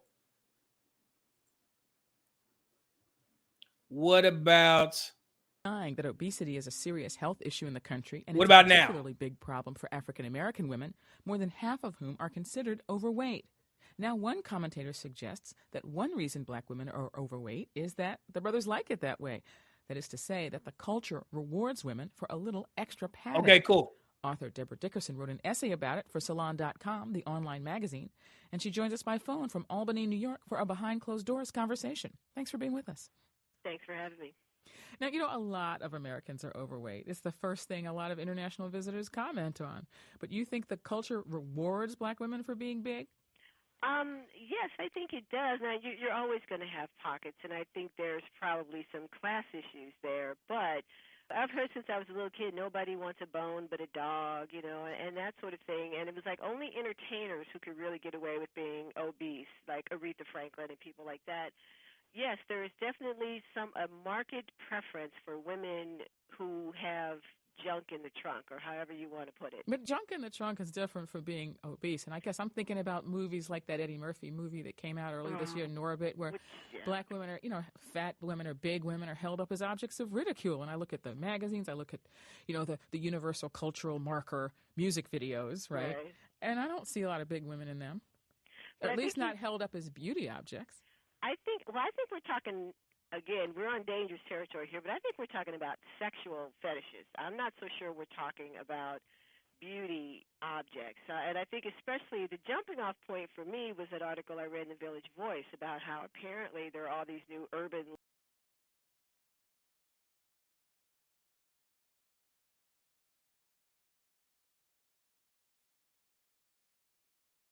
So somebody said the sound was low. So hopefully you guys can hear what she was saying. So basically, they were saying black women are celebrated for being bigger. And one of the young women, she made a distinction. She said, "Hey, that just may be for sexual interest," and that's one of the things that I wanted to talk about today.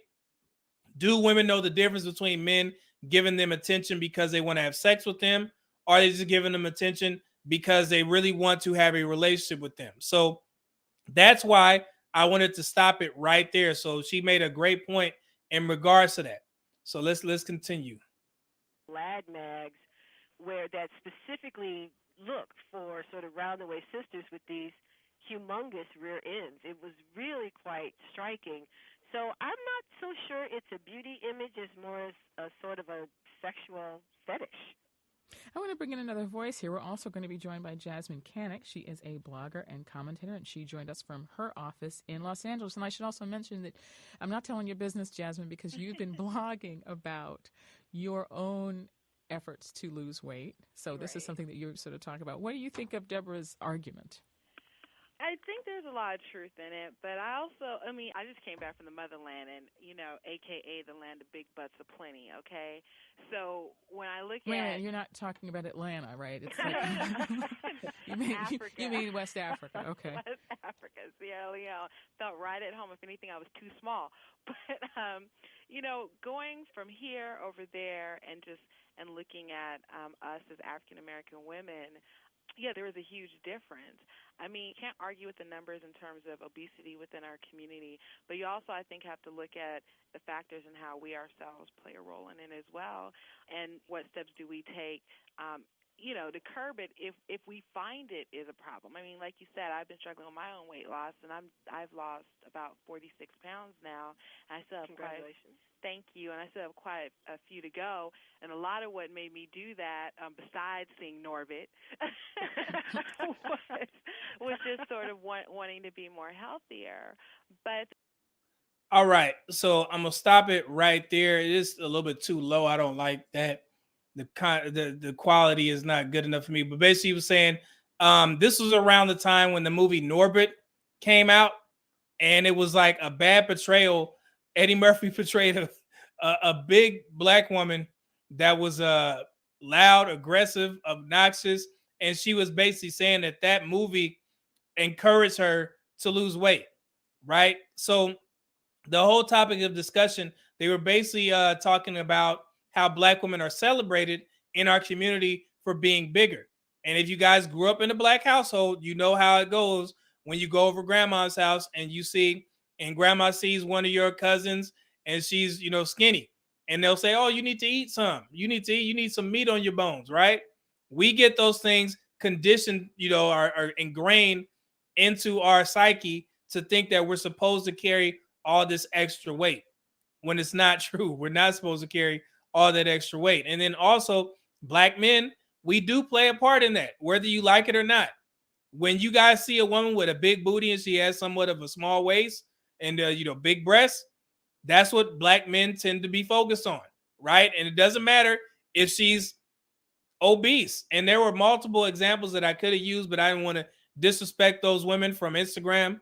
But there are multiple Instagram influencers, let's just say that much, that have these body types, and black men tend to celebrate black women for that.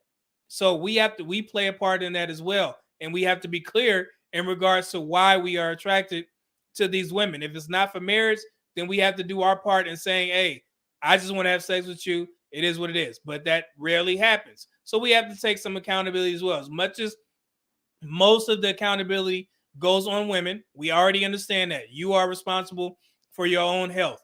But if you look at it like this, black men, if they're being celebrated for having these bigger butts and, just having big thighs and things of that nature, then you have to ask yourself, why would they want to lose weight if they're getting all the male attention that they want? Granted, it may just be for sex, but a lot of women can't tell the difference. And I keep saying this, that, a lot of guys don't think that's true, and this women are being obtuse to the fact that, hey, I'm getting all this attention, but they don't know how to differentiate between men wanting to make them wives and men that are sexually attracted to them. And that's where the problem lies, because they don't know how to separate that. So we got to work on that as well. But I got some studies here, since you guys don't think I'm tripping. Is it low? Oh, it's not low. Okay, cool. I thought it was low. Damn it. Y'all want me to continue that? It was, I'll put it I'll clip it up. Don't worry about it. I thought it was, somebody said it was low. So let me see here. Let me show y'all some studies real quick as to why. Let's see here. And there's been multiple studies on this stuff, guys. People have looked at damn near everything. So hold on. Let's take a look at this. Of course, PubMed is a reputable source. I actually have some articles. I have some articles published on PubMed. Let's see here. Oh, okay. Cortez, not your mic, but the voices of the women. Oh, okay, cool. Glad you told me that. Let me go back. So this study was done on within the Journal of Obesity, Black/White Differences in Perceived Weight and Attractiveness among Overweight Women. So, and I pulled some of the most important clips from this. So here we go. To test this hypothesis, the current study aimed to assess the influence of race on weight perception, perceived attractiveness, and interrelations between body mass index, BMI, and perceived attractiveness among overweight and obese women. Participants were 1,694 respondents of WAVE. Was that 4? I'm bad at Greek math. Of the National Longitudinal Study of Adolescent Health years. Black or white, obese or overweight women were included in the current study. Let's move on. So, as expected, black women reported lower perceived weight and higher attractiveness than white women, despite their higher body mass for black women. So did you guys understand what that means? So it said, as expected, black women reported lower perceived weight and higher attractiveness than white women, despite higher body mass for black women. So even at a bigger weight, black women were perceived as more attractive. So let's continue. Furthermore, race moderated the relationship between BMI and perceived attractiveness. For white women, a negative relationship existed between BMI and attractiveness, whereas black women, BMI and attractiveness were not related. The study findings provide further support for the buffering hypothesis, indicating that despite higher body mass, overweight black women are less susceptible to thin body ideals than white women. So basically what that means is what I stated before. Black women tend to be celebrated for having curvier physiques. And and that's what black men tend to like. But sometimes those curvier physiques may end up with black women being labeled as obese due to the BMI and just overall body mass, maybe more muscle, maybe a lot, more fat. It is what it is. But typically it tends to be more fat. But even with black women being at a higher weight, they're still considered attractive. So that's what plays into how black men, right? Black men like women who are a little bit bigger, right? So let's continue. Let me pull this up. So numerous studies have reported that black women are more satisfied with their bodies than white women. The buffering hypothesis suggests that aspects of black culture protect black women against media ideals that promote a slender female body type. Therefore, black women are expected to exhibit higher body esteem than white women. And if we have time, Kendra G just dropped a video right before this show started with an obese woman, and she had all of the confidence in the world. And pretty much what the study is saying, that black women are conditioned to feel that way about their bodies. They're more happy no matter what weight that they are, right? Hopefully that makes sense. But yeah, there was a great case study that Kendra G posted, and she was basically the poster child for what this says. Black women are more comfortable with their body types. Now, granted, that may be at their detriment because we're told to, oh, I look good, even though I'm, obese, but you can't knock them for having the confidence, having the self-esteem to stay at that weight and be happy. And this is not what this is about, this whole topic, but it gives you a little bit of insight in regards to how and why black women think the way they think when they become bigger, because they're conditioned to believe that they look good at any weight. So that's where that comes from, right?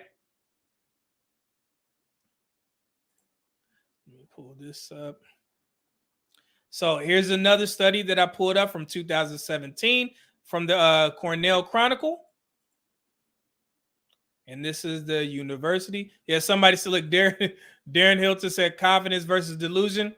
Either way, man, I mean, they feel comfortable at their weight, no matter what it is, more than any other race. So let me pull this up. So this study from the Cornell Chronicle, it was done by Susan Kelly. She said, who is too fat? That all depends on race, gender, and generation. So let me go here. I want to show you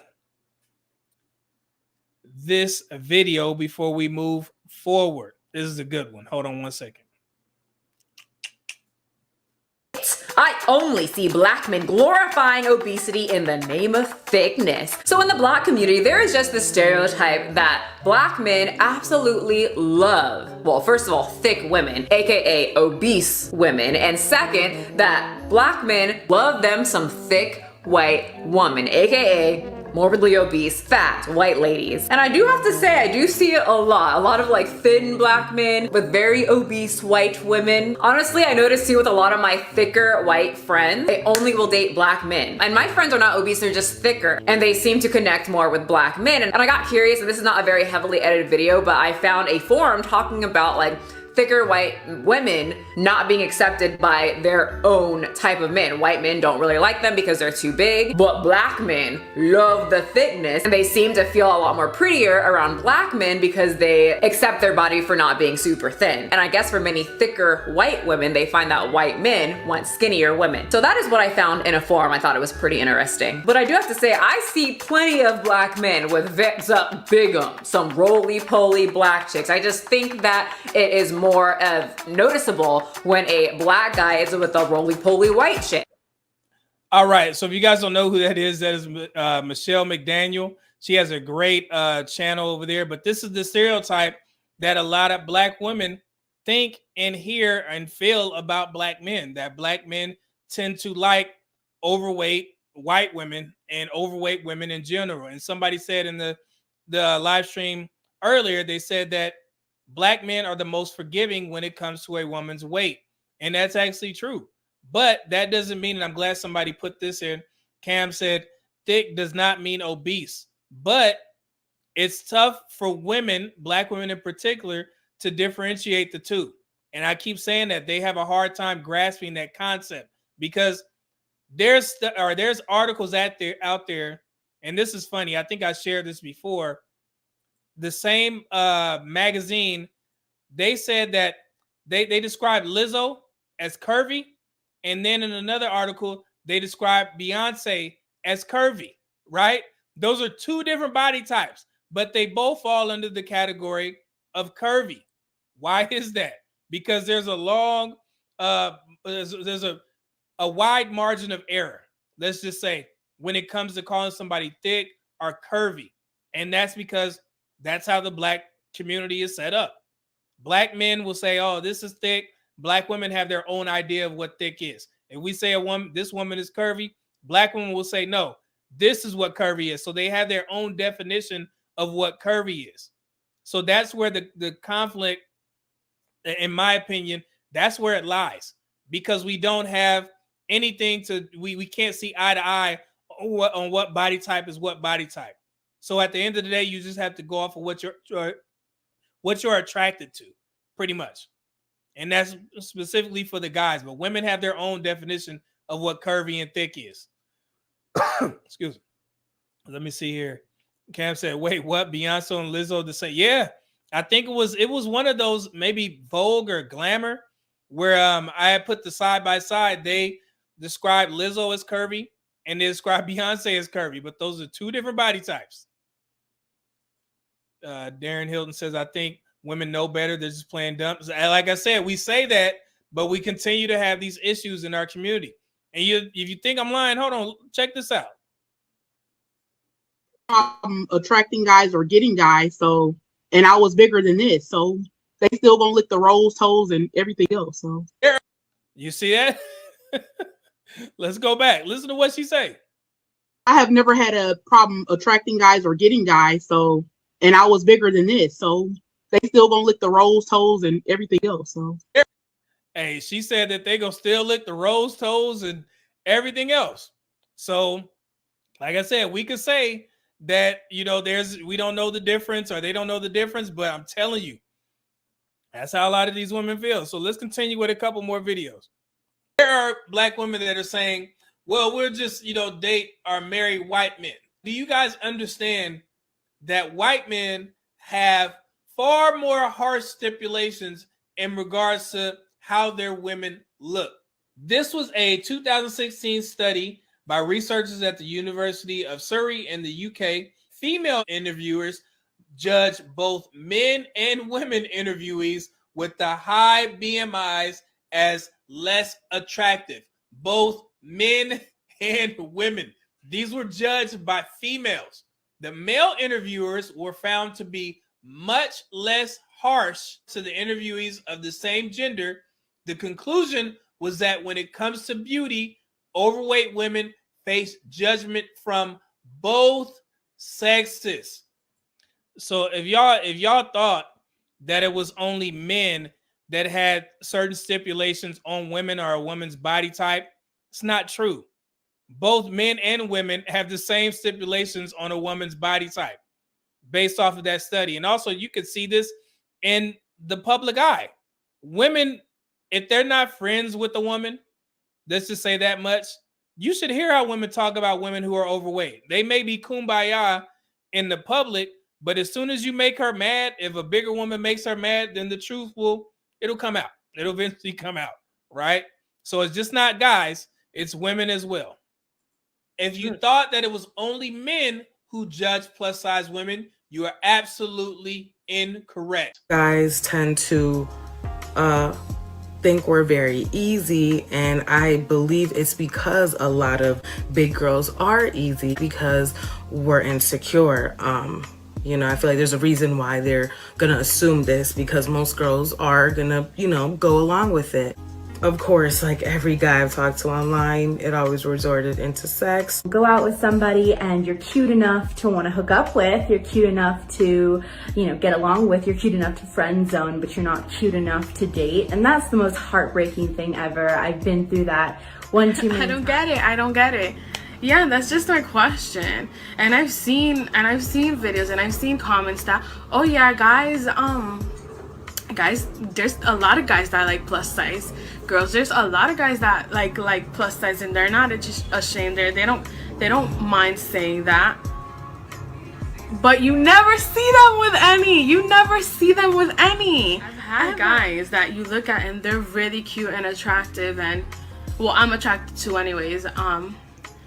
And they tell me like, oh, you're so beautiful, Deanna, and you're so confident, this, that, and the third. But they don't want to be seen by me in person. They don't want to be seen with me in person, and that sucks. The attention. So real quick, that was from the Manosphere Highlights Daily. They did that video a while back, but those are basically overweight and obese women explaining their dating issues. And like I said, I didn't want to be the one to talk about an obese woman's issues on the dating market. I wanted to get women to explain it to you all for themselves, because they are having issues. And like I said, a lot of these dating issues could be cleared up if these women just lost some weight. But sometimes it's tough to have that discussion, particularly in the Black community, with our women, because they feel that, hey, you should take me as I am. We've heard this, this before.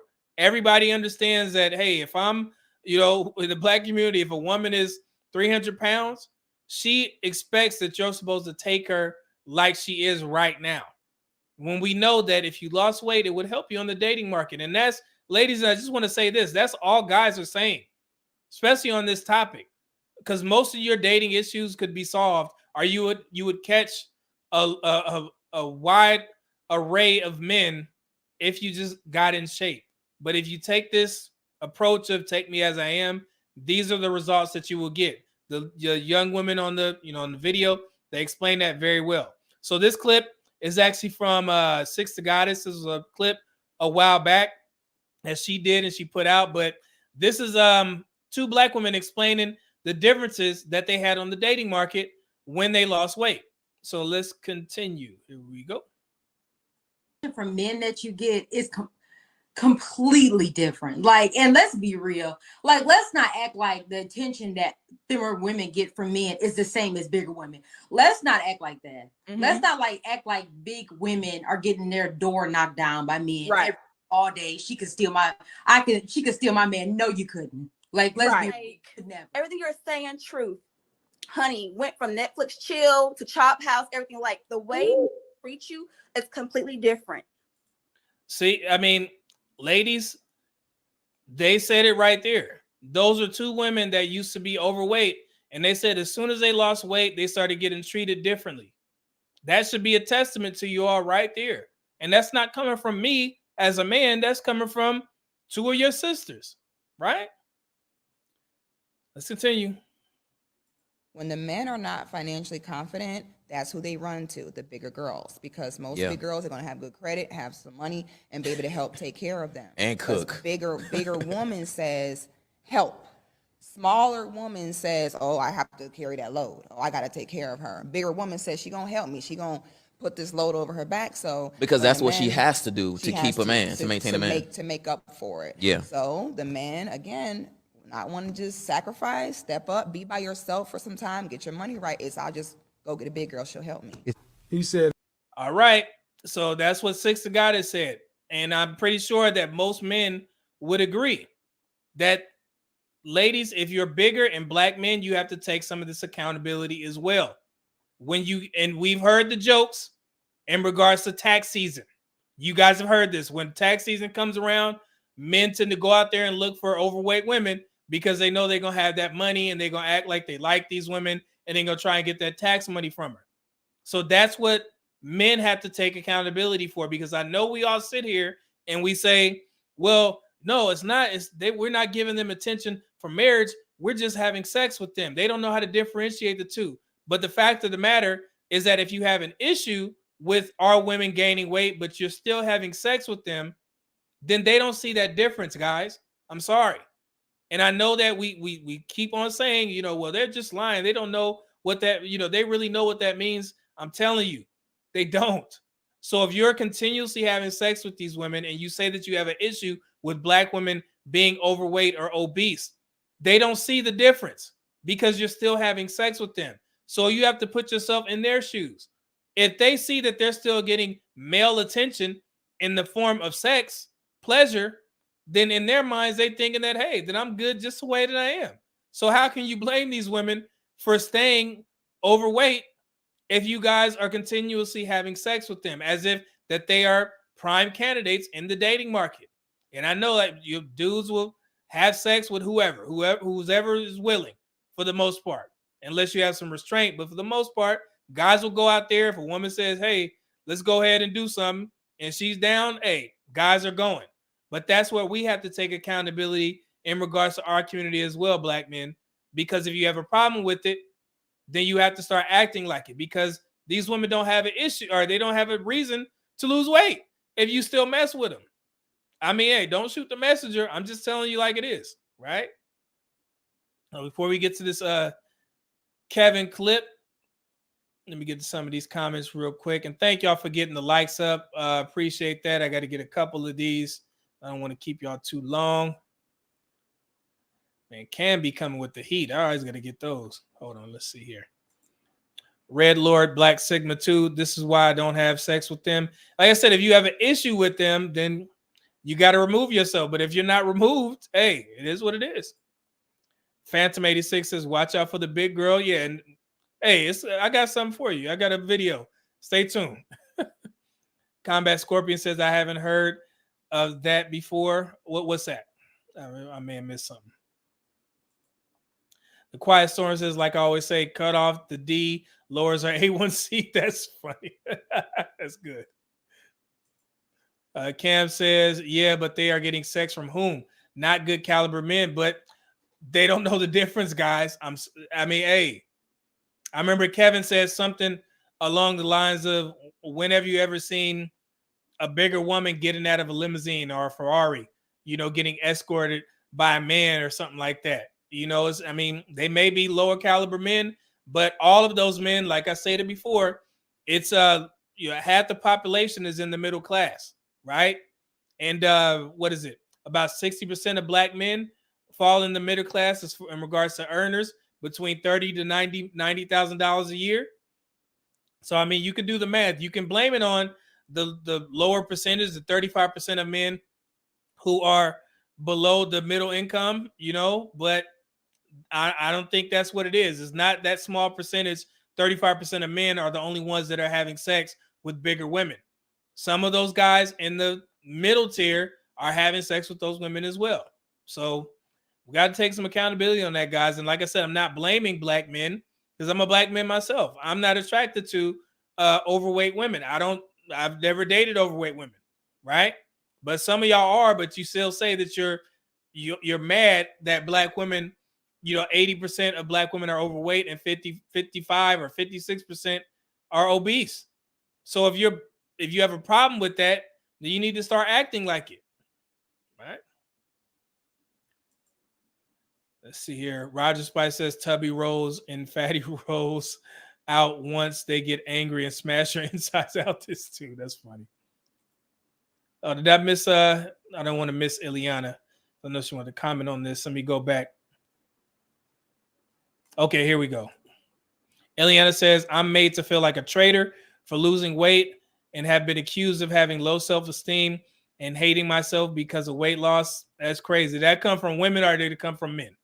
I think we all know the answer. Let me see. Mahogany says, Ileana, the sad truth is that far too many of our women are preying on each other to make themselves feel better, telling her she's fine how she is, but only to keep her in the spot of the fatter friend so she can feel good in contrast. And I don't think women are aware of that aspect. If a woman is championing you for being obese, then that means that you're not a player in the real marriage market. So that's one less person that she has to compete with. So women need to understand how a lot of these women work. If she keeps you fat, then she knows that when you guys go out and have a girls' night out on the town, then she's going to be the center of attention. And big girls can attest to this. You guys, if some big girls is listening to this show, you can attest to how that feels. When you go out with your in-shape friend and you're the bigger girl, all the attention goes to her and not you. And that's because you're overweight. And she brings you out there for that specific reason, because she has her pick of the litter. And then we have these jokes where they say it's always the bigger woman that's trying to cock block, on her pretty friend. If you're a bigger woman, you don't want to be that girl. You don't want to be the girl, hey, leave my friend alone. And you just fighting dudes off left and right when y'all sitting at the bar because she's in shape and you're not. So now you're her de facto bodyguard because none of the men are attracted to you in public, right? So bigger women, you got to lose that weight if you want to get out here and compete on this dating market. And don't let women lie to you and say that you're good just the way you are. Don't fall into that trap because they know that you is one less woman on the dating market that they got to compete with. That's just a little bit of game for the ladies. Mental Agility says, I've been a contributor in the past of knocking down a BBW or two on a slow Tuesday since I got my money up. I have not made that late night creep in years. See, and I'm glad you admitted that, bro, because there's a lot of guys like, man, I don't know what this guy is talking about. But nah, man, we know what it is. We can be honest. Let's see here. Cam said, the enforcer. Absolutely. See? There we go. Let's see. Nisha said, that's not true, sir. You are delusional. What am I delusional on? All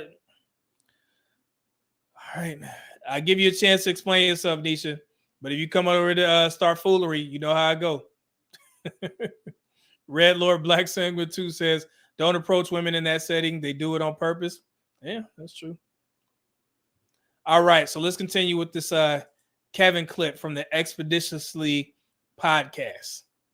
How'd you say it? You think a man can motivate a woman to do or be XYZ? Yes, and vice versa. And vice versa. Yes. But what's missing from that calculus is, let's take it out of relationship.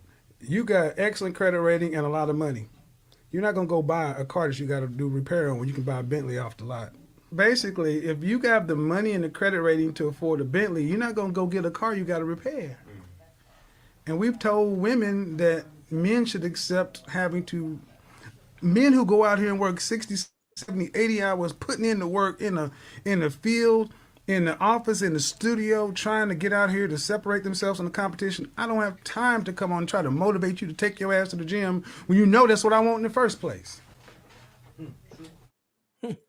I'm glad Kevin said that, because I hate hearing conversations where I hear men say this. They'll say, well, it's your job to motivate your wife to get in shape. If she's not in shape, it's your fault. No, that has to come from within. And I've said this multiple times, guys. If having a fit and in shape woman to marry is important to you, then you need to get a woman who is already in the gym. And the reason for that is because if you marry a woman who looks good, where the fat landed in the right places, and you get married to her and she has a kid and she gains weight, right? And she has never been to the gym one day in her life. So when she gains that baby weight and is going on 2 years, 3 years, and you're wondering like, hey, why this woman ain't got in the gym to lose that weight? It's because she don't know how to. She's never been in the gym. So if you're trying to say, hey, babe, I need you to go to the gym, she don't know what the hell she's doing in there. Her life has changed. She has a kid. So now the kid takes priority over going to the gym, which she has never been to. But you didn't take that into consideration when you married this woman. So if it's important to you, then you need to start looking to find women who are already in the gym and they have already developed a gym culture narrative where they're in the gym 4 to 5 days a week.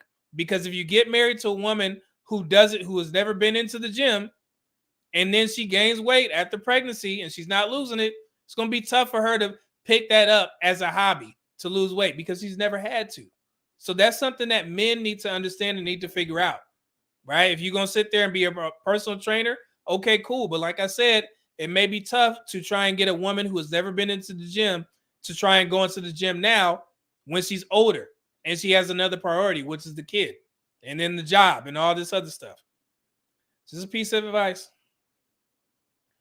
Let's continue. I'm going to get to some of these comments real quick. I think I seen some super chats. 1 second. Thank Kevin for that. Winton Bowen says, have you thought about a collab with the Obsidian? No, not at all. Let's see here. Cortez says, Nisha, what kind of men? Oh, did Nisha respond? She said, I have no issues getting men. Yeah, and like I said, you say getting men, are you talking about dating or marriage? And like I said, Nisha is a perfect example, guys. Like, I don't think a lot of our women understand the difference. So she said that she doesn't have a problem with getting men. I'm assuming getting men means dating and having sex. But you can correct me if I'm wrong, Nisha. If I'm wrong, yeah, I don't mind. You can let me know. She said, professional, I am married to a successful business. So why'd you say you have no issue getting men? I don't know. Are you trolling, Nisha? Let me get Nisha up out of here. All right. I think Nisha was trolling. There's another super chat. Appreciate that from Salty Balls. That's funny. $5 says the Book of Scales. Dine corpulent mascot act as the wall against the most resilient of battering rams. Dine with is enough to halt any march forward. This dude, he good with the words. A wordsmith over there. Corey Joe, but I guess we got to do it for the ones that will find hard-headed. Okay. I'm going to miss something. Joseph Johnson, real rap. A lot of brothers really don't get top-notch box. Cats will hit anything. Unfortunately, raw dog. Hey, you speaking the truth over there. Jay Randomness Travel said, baby weight, my kid's mom was a mean 150 20 years ago. Tack on 75 to that now. Still blaming on my kids, and they almost legal adults. Like I said, man, it's tough, and I know women go through a lot, in regards to pregnancy. But if it's important to you, gentlemen, then you need to get a woman who has already adopted the gym lifestyle. Combat Scorpion, I always love that name. Always reading from the good books. Yeah, that's funny. Mahogany says there's also an epidemic of insecure men who will reassure a woman he loves that she's big to keep her that way, reason being so he can keep her around because he knows her options will improve to where she will find out she can do better than it. And that's absolutely true. Guys will do that on purpose. And some guys, I'm not saying it's all or the majority, but some guys will do that on purpose because he knows that if this woman gets in shape, then she can find, a better man. And that's sad to say, but it absolutely happens. And we can be honest about this. This is our turn to be accountable. See, Timothy Gooden says, you're doing great work, Media Man. Salute to you, good brother. Thank you for being here, man. This is the first time I'm seeing your name in here. And I'm not even going to attempt. I'll just say Eminem. Brothers need to be honest. It's not that we like big women. It's that we haven't had the ability to enforce standards the way other men have. Sexual marketplace value equals income. More income, standard goes up. Yeah, and I agree with that. But there's still a level of accountability there. If y'all still having sex, I mean, you got to do something. If not, then you have no right to complain, because a lot of these women, they don't see the difference. And I keep saying that, but y'all think I'm lying. They don't see the difference. Let's say that. Say mental agility says cap on the married to professional business owner unless he is at least 20 years older. I think Nisha was trolling. I'm not sure. But yeah, we don't do that here. So let's go on to the next. Let me get Darren G here. Darian G, my bad, bro. Why big girls pet on men? Big girls always act so appreciative. Yeah, and that's reason why a lot of guys go over there, because they know they can probably get a good home cooked meal. You know, they can lay up. She'll take care of you, right? But it is what it is. And Darren Hilton said, needs to prove you right. Yeah, like I said, I mean, a lot of women don't know, and I'm glad Nisha said that. I get men, but she's married, and that just didn't make any sense. But that's a contradiction. But like I said, I think she was trolling. But yeah, I'm glad she commented. So, so let's continue with. Like I said, it's always a pleasure that I get a chance to share some of Patrice O'Neal's content with you all. But listen to what Patrice O'Neal has to say about bigger women. And before this gets started, let me apologize for the language. It's funny, but he is a bit harsh. So keep that in mind. Let's continue. A fat woman like this gets the same amount of people hit on her, the same amount of times they hit on a beautiful woman. Really? And maybe more. And the reason why they get hit better on is because guys think they can actually fuck them that day. Oh, they're completely attainable. So beautiful women never get like those kind of hits where you go, hey baby, I'm gonna fuck you right now. They always get, well, I'm gonna buy you flowers. But this bitch gets, I got a big dick where you suck it, and she'll go, why yeah, nigga. I suck that dick, motherfucker. And then the beautiful ones is all lonely, but she's fucking your man. All right. So Patrice O'Neal, I mean, hey, he just said what we've been saying, and I hope ladies are listening, and I hope that didn't offend you. But he's telling the truth, right? That's how a lot of guys see bigger women. Man, it is funny that Rod, I'm glad Rod said this. Ladies, Patrice was fat too, so he has no reason to lie. Absolutely. And he was honest about him being fat. He was like, man, but I'm funny. I got charisma. I got money. Oh, let's see. Darren Hilton says Patrice's talent was wasted on The Office. Yeah, absolutely. They didn't use him correctly. I went just to watch his episodes, and I didn't like it. They could have gave Patrice a whole starring role in that show. Mahogany said the truth will set you free, but first it will piss you off. Absolutely, that's true.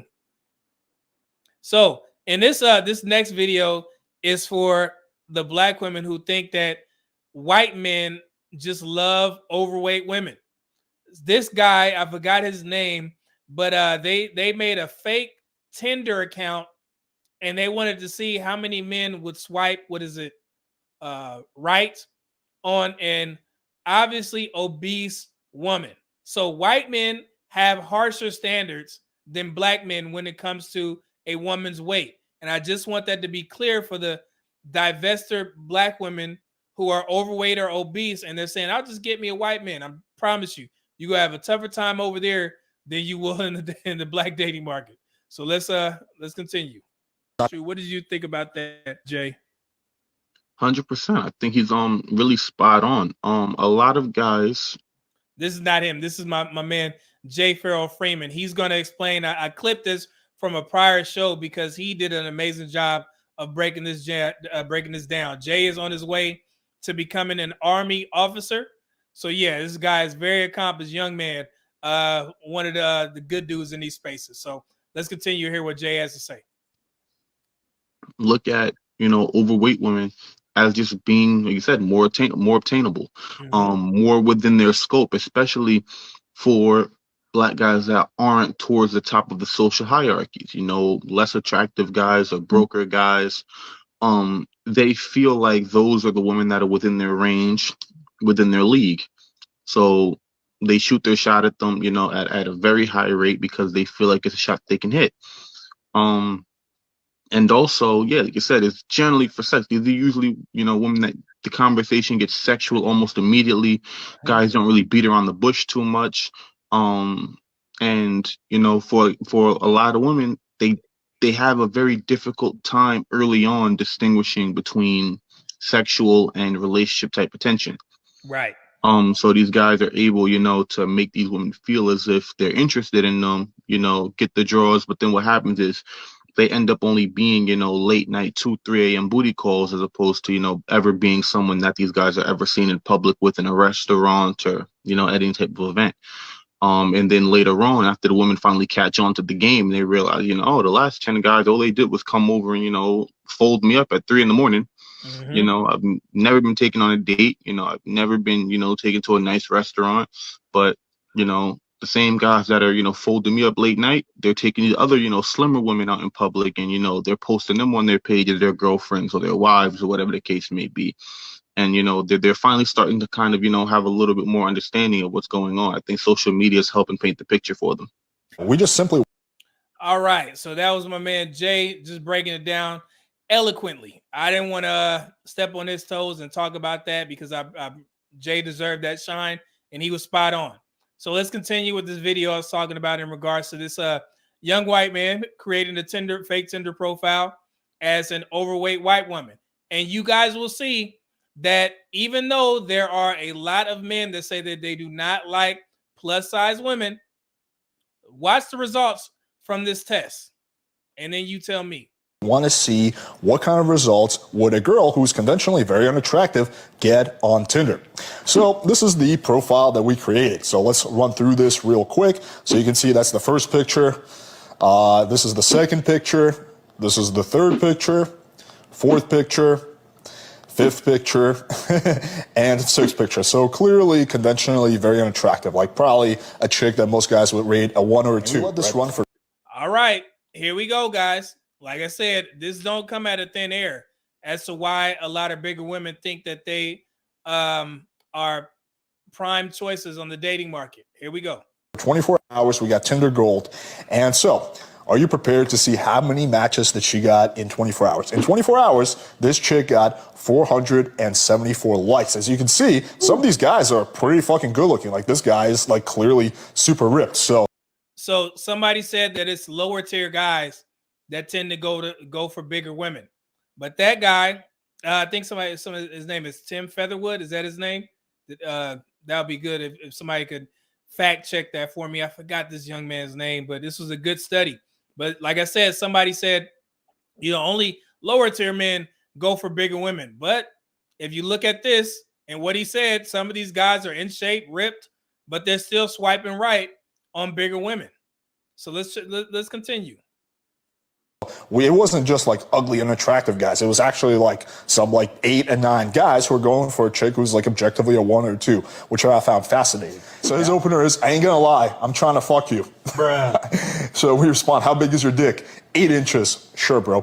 I'll eat your pussy and ass as long as you're clean. I've never ate ass and I've been waiting for it. Really? You've never ate ass and this is the chick whose ass you want to start eating, man? That might be a little bit more than you can bite off. Hey, if you guys are enjoying the content on this channel, then make sure to hit the like button, hit subscribe, and click that bell for notification. I'll let you do that, what you want, under one condition. We respond, what's that? How good are you at eating pussy and giving multiple oral orgasms? I guess you'd have to let me know to try on you. I've never had an orgasm before thinking you can do it. I think I will definitely. Where you mama? What's your address to send you my number? So this guy is clearly down to fuck her, right? So he sends a number. Here we have another guy. This guy's like so needy. I love this. Hey there, are you close by the way? I can't see how far you are. You have a beautiful, thick body, by the way. I hope you don't mind me speaking my mind. I mean, dude, like, I'm not going to try to, like, make fun of these guys for being into fat chicks, but, like, this blows my mind that so many guys are, like, swooning over this chick. To me, it's not really like you can make the argument that these guys are just really into her type. I think it's more out of desperation. I think that if these guys could get more attractive girls, they wouldn't even look at this girl twice. So I don't. Yeah, good point. I'm glad Lion 917 said, notice how most of them dudes are white. And the funny thing is the model that they use is a obese white woman.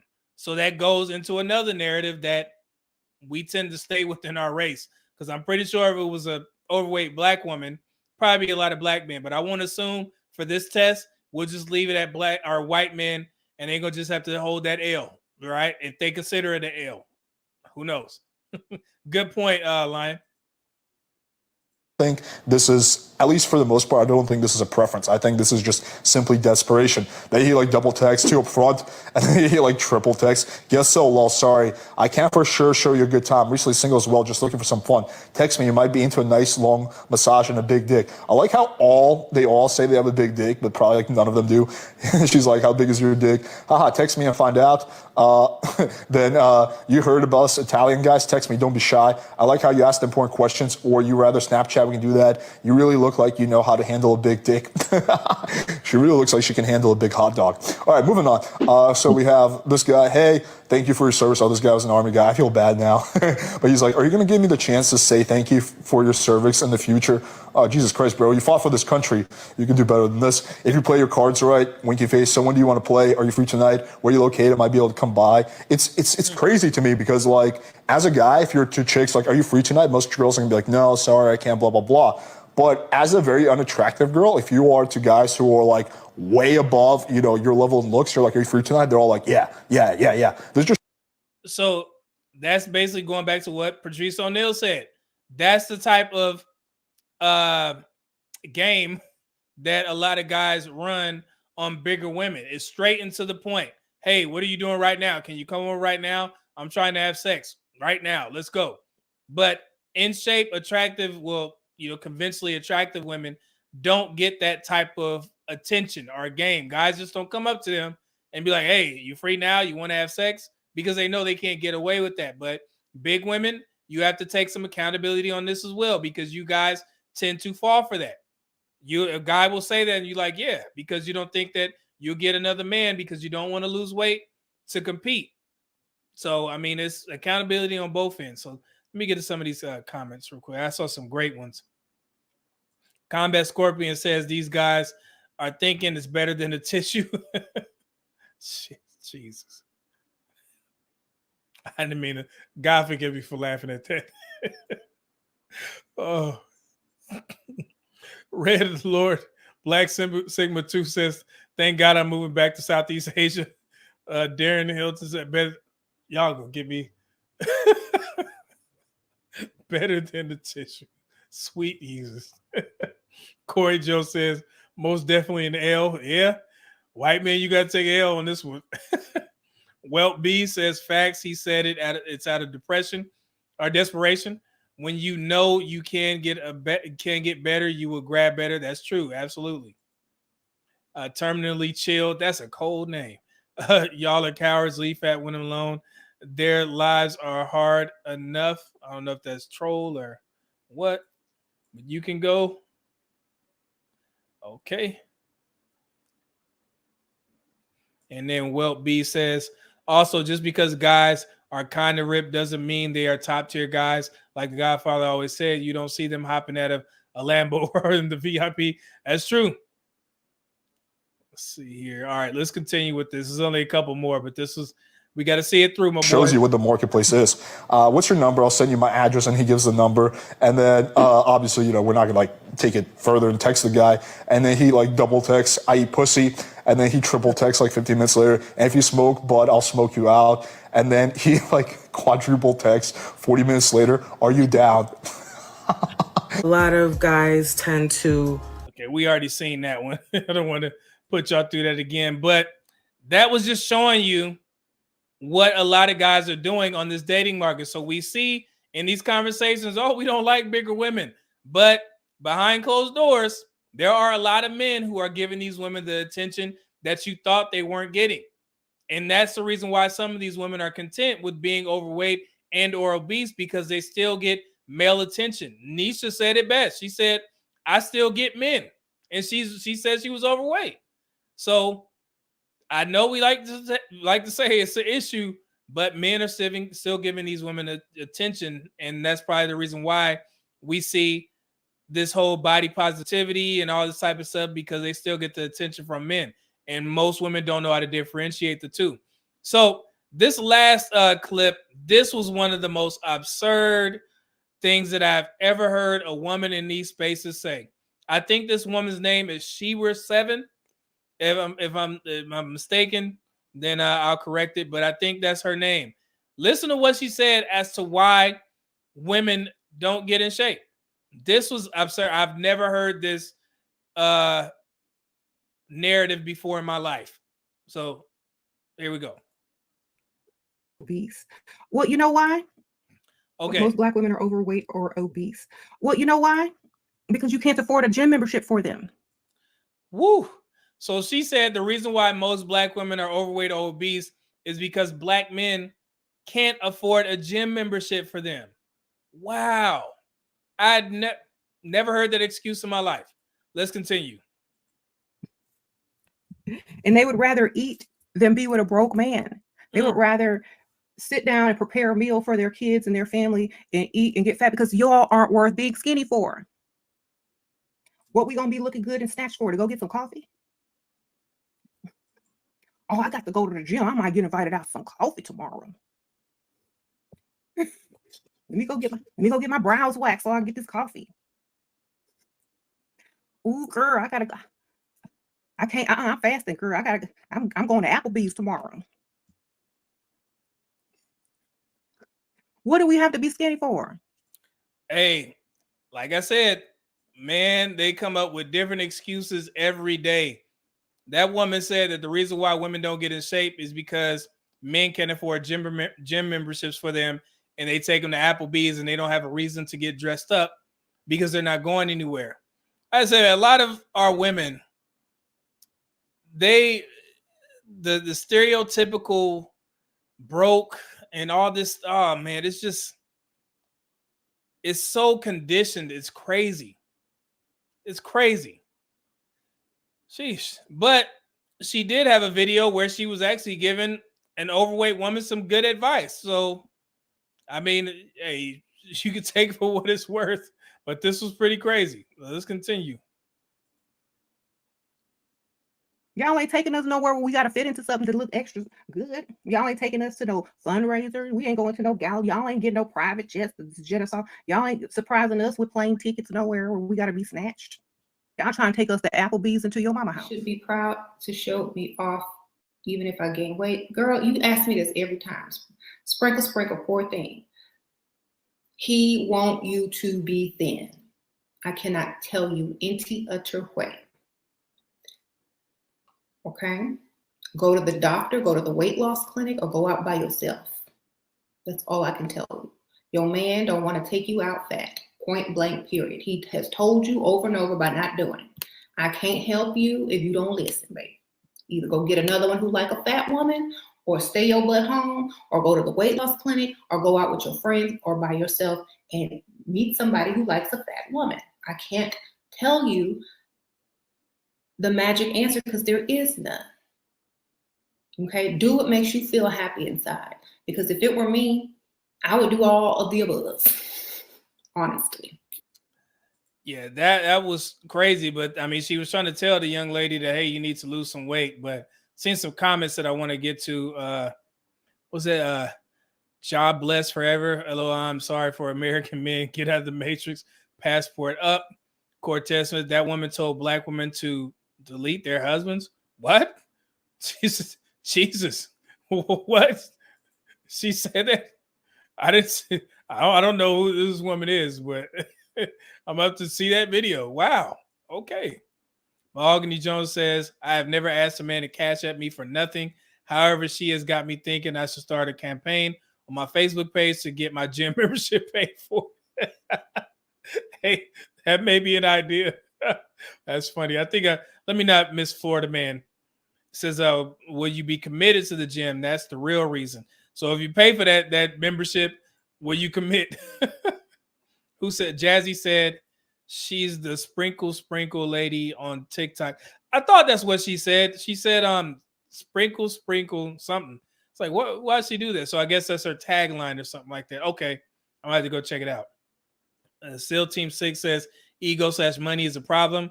I proudly eat baked beans and drive Hyundai and will never aspire for anything else. Hey, if you happy, I'm happy for you, good brother. That's how it should be. Yeah, Darren Hilton says okay, you guys know her. Okay, cool. I can afford Applebee's, but I can't afford a gym membership. That's true. The logic in there, right? Darren Hilton says no other woman has been this real. Jay Fleming says, get your passports up. Yeah, man, the passport bro's winning.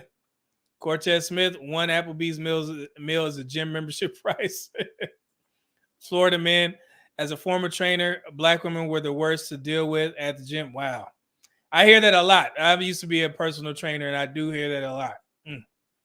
Cortez Smith, you can tell she doesn't go to the gym. It's cheaper than Applebee's. That's true. Cortez Smith, yes, she told them to poison their husbands for insurance money, yet they say we hate women. Nobody attacked her for this. What? That's absurd. Okay. Sheesh. Red Lord says she's a witch. That's why she says, oh, okay. Oh, she one of them. All right. I'm going to stay away from that woman. But yeah, that was just absurd to me, saying that they don't stay in shape because we can't afford gym memberships. That's crazy. So we on our way to end of this now, but I want to give y'all some solutions in regards to what I think the biggest issue in the black community is when it comes to losing weight. And basically, that's portion size, portion control. Black people have a tough time with controlling their portions. If you see big plates being fixed, we're already conditioned to assume that we're supposed to finish a whole plate. And that's where that whole itis comes in. That basically means that you get tired after you eat a big meal. And that's because you ate too much. You just force-fed yourself. So we got to get out of that mentality of getting these big plates and thinking that we have to finish it all and not using proper portion control. And if you guys don't know, and I know people say stuff about fast food. We don't like fast food. Fast food is the devil, so on and so forth, right? But you do know that fast food restaurants have portion control. They have meals in there that you can eat, and they have the proper nutrients, the proper micros that you need for a regular day-to-day meal. And I'm talking about fast food. If you guys don't believe me, hopefully you guys have never seen this video, but I remembered it from when I was in school going for my bachelor's in nutrition. Let me show y'all something real quick. If you had some misconceptions or you thought fast food was bad.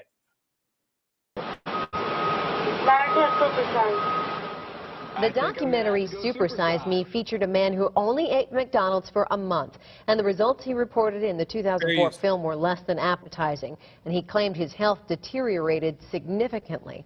An Ankeny man who is also a science teacher in the Colonesco School District put together his own amateur documentary looking at the fast food giant. And he and his team of students came to a much different conclusion.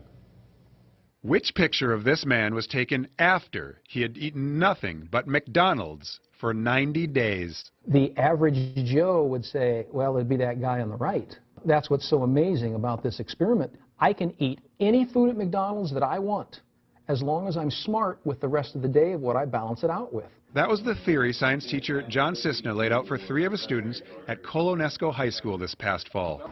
90 days of Mickey D's for breakfast, lunch, and dinner, but with strict daily nutritional limitations of 2,000 calories and trying to stay close to the recommended dietary allowances for nutrients like carbohydrates, proteins, fat calories, cholesterol.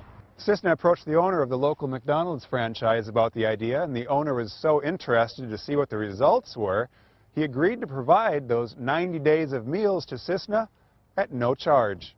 I thought it was kind of crazy. Cisna's students use McDonald's online nutritional information to construct daily meals for their teacher, making sure to follow the nutritional limitations he had set. Typical breakfast would be 2 egg white delights, a bowl of their maple oatmeal, and a 1% milk. A salad for lunch would be followed by a more traditional value meal at dinner. This isn't something to say, well, he only went to McDonald's and ate salads.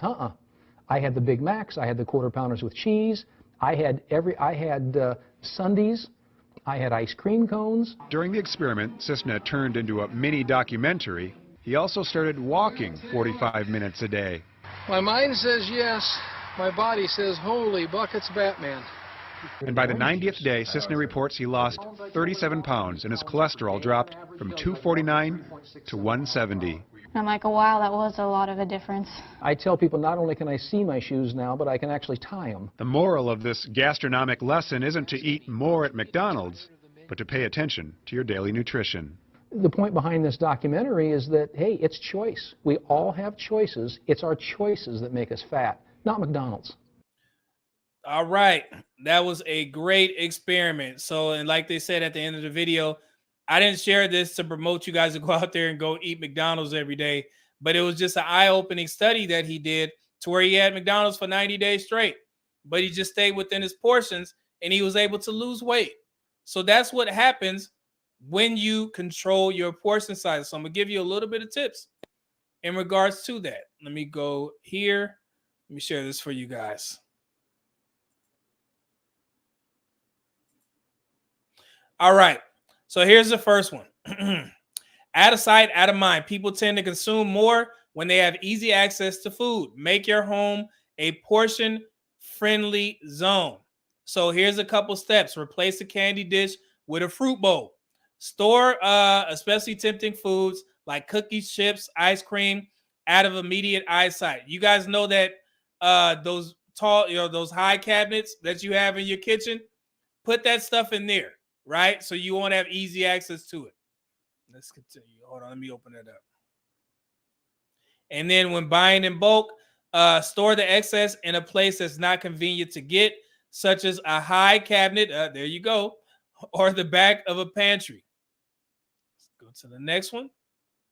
Be aware of large packages. For some reason, the larger the package, the more people consume from it without realizing it. To minimize this effect, divide up the contents of one large package into several smaller containers to help avoid overconsumption. This is an issue that a lot of people have because you'll get a big ass bag of chips and you'll bring that to the TV with you. Next thing you know, you didn't watch the whole episode of Snowfall and the whole bag is gone. You just ate the equivalent of like 10 portions in one sitting. So if you put them in smaller containers and you just bring that container to the TV and you eat that, then you're good to go. But that rarely happens. But these are small things that people can do to control your portion sizes, right? Let's continue. And then there we go.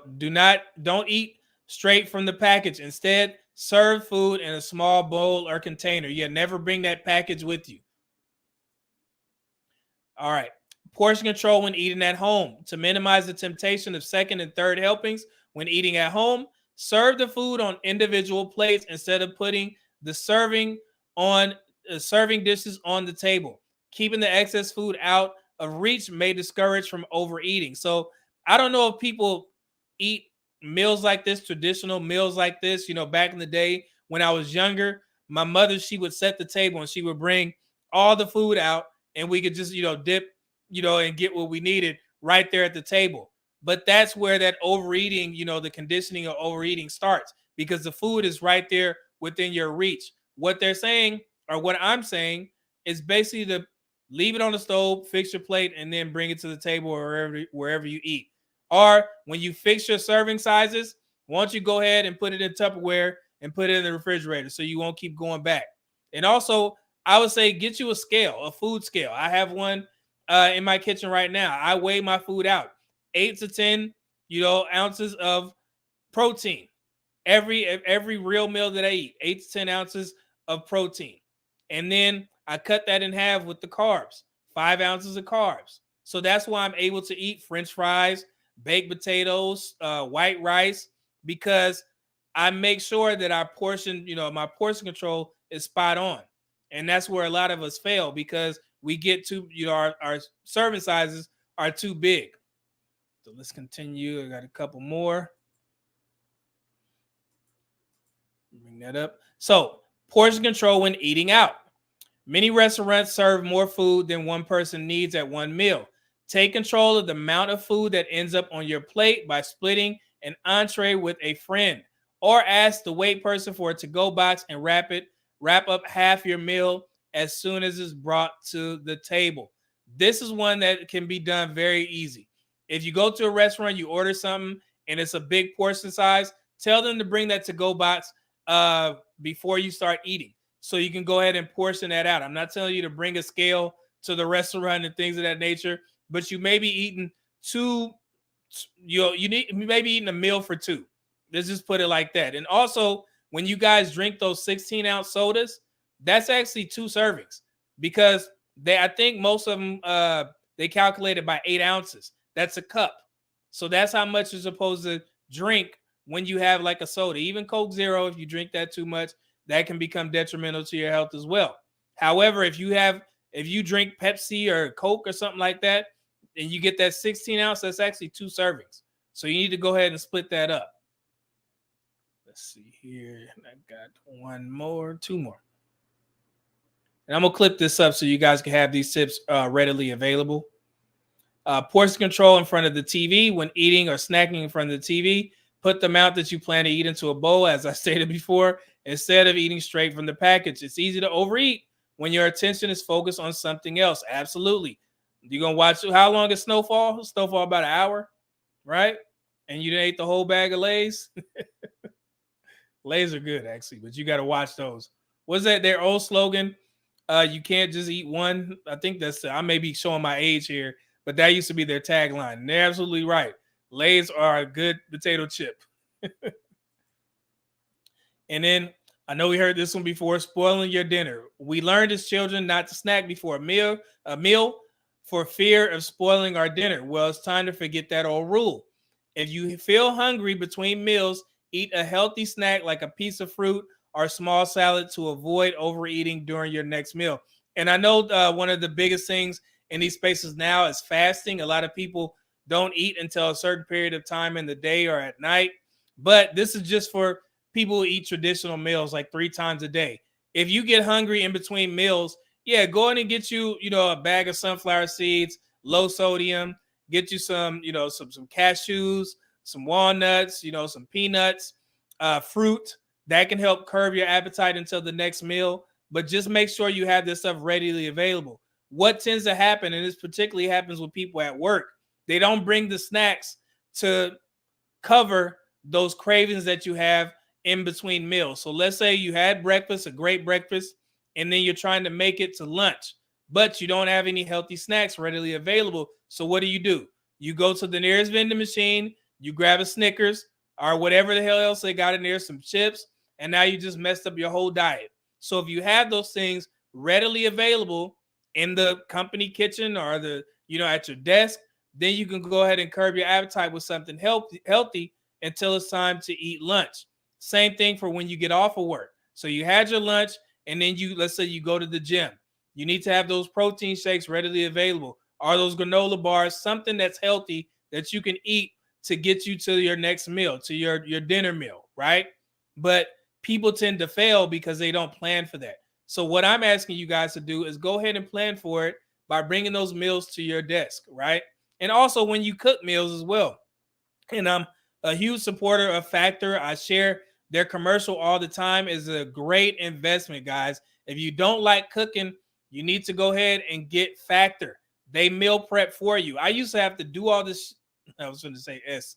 I used to have to do all this stuff on my own. When I was competitive bodybuilding, I have pictures where I have all my meals lined up where I have to cook them myself. But when you have Factor, they do that for you, and you can tailor it to to whatever suits you best. Low calorie, low carb, vegan, all types of stuff. This is not a commercial, even though I'm sponsored by them. But I'm telling you guys, if you don't have the time to meal prep, just go ahead and get Factor, because I'll tell you like this. I have a code, and I just bought $185 worth of meals. I bought 36 meals. And if you count that down, I believe that's about $5.13 per meal. So if I got 36 meals, that's going to cover me for what? A good, what, three meals or 3 weeks, 2 weeks, something like that. So that's good if you factor it in to how much you spend on groceries. So if you're somebody that don't want to take the time to meal prep or you don't know how to cook healthy, get Factor or get HelloFresh. I'm sponsored by them as well. So yeah, so that's just a little bit of insight in regards to helping you control your portions. That, Factor and HelloFresh can do that for you, right?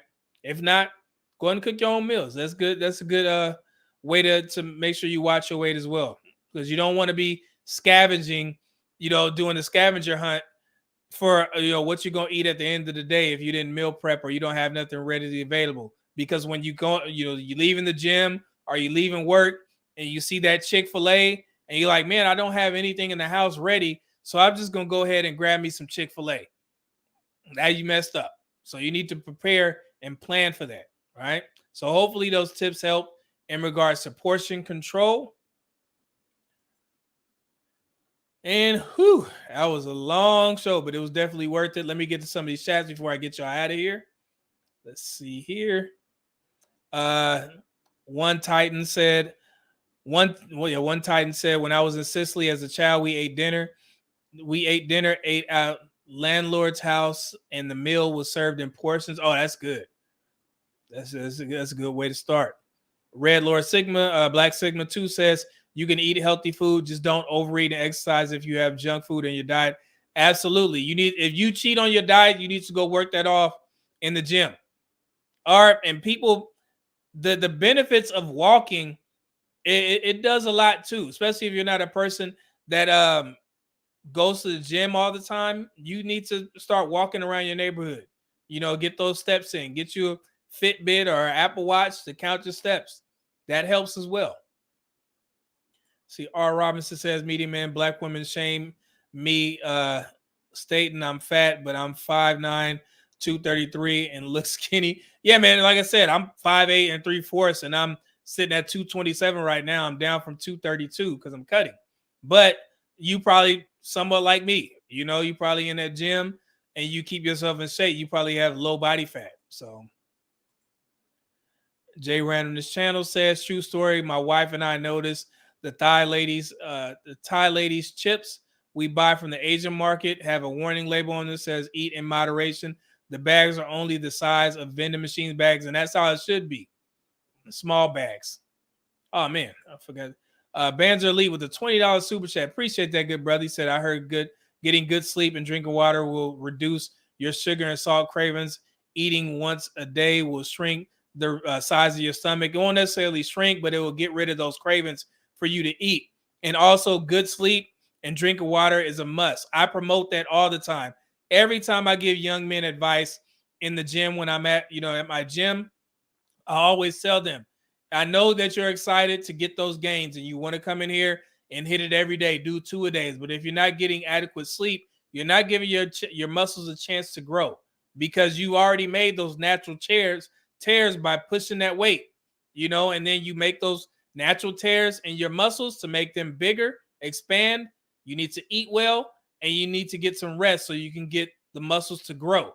Because if you go to the gym back to back and you hit chest 2 times a day, or you go do chest, upper chest, and then you come back the next day and do lower chest, you're not giving your muscles a chance to heal. And that comes with eating that protein, which binds together those natural tears that you make in the gym.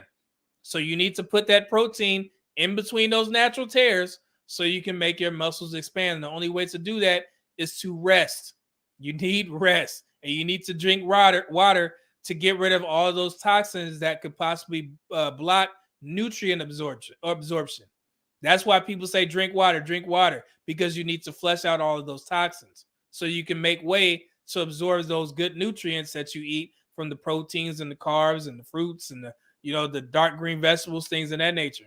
That's how you do it when I was bodybuilding. It's very simple. That's why you see people carrying those big jugs around. So it's a good question. All right, good comment. Let's see here. Red Lord says, it's Jay's potato chips. The song is he tried, but he couldn't do it. No one can. There we go. Okay, cool. I thought I had that right.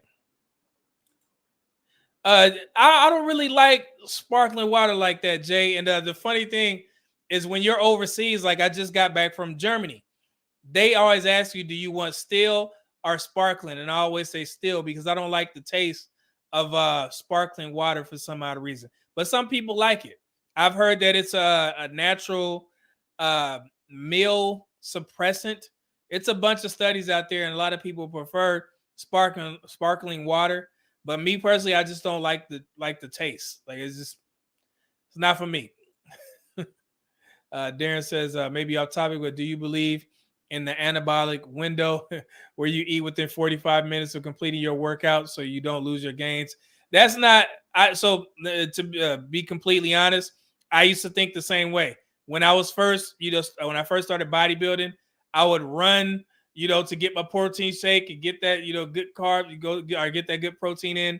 And because I thought that I was going to miss my anabolic window. But there's been studies that debunks that. But the reason why people still push it, and I would push it, is because of the fact that it does, it does start a good, I guess, habit of you drinking your protein shake right after the gym. So it doesn't mean too much if you miss your quote unquote anabolic window of 45 minutes to an hour right after a workout, but it does develop a great habit for you to get that protein in right after the workout. So I would say continue doing it. But as far as like an anabolic window and missing it, I'm pretty sure that doesn't do too much to it, but I would recommend that you continue to do so. I still bring my protein to the gym with me. So as soon as I get done working out, I sit down on the little couch, I drink my protein shake, and then I walk out.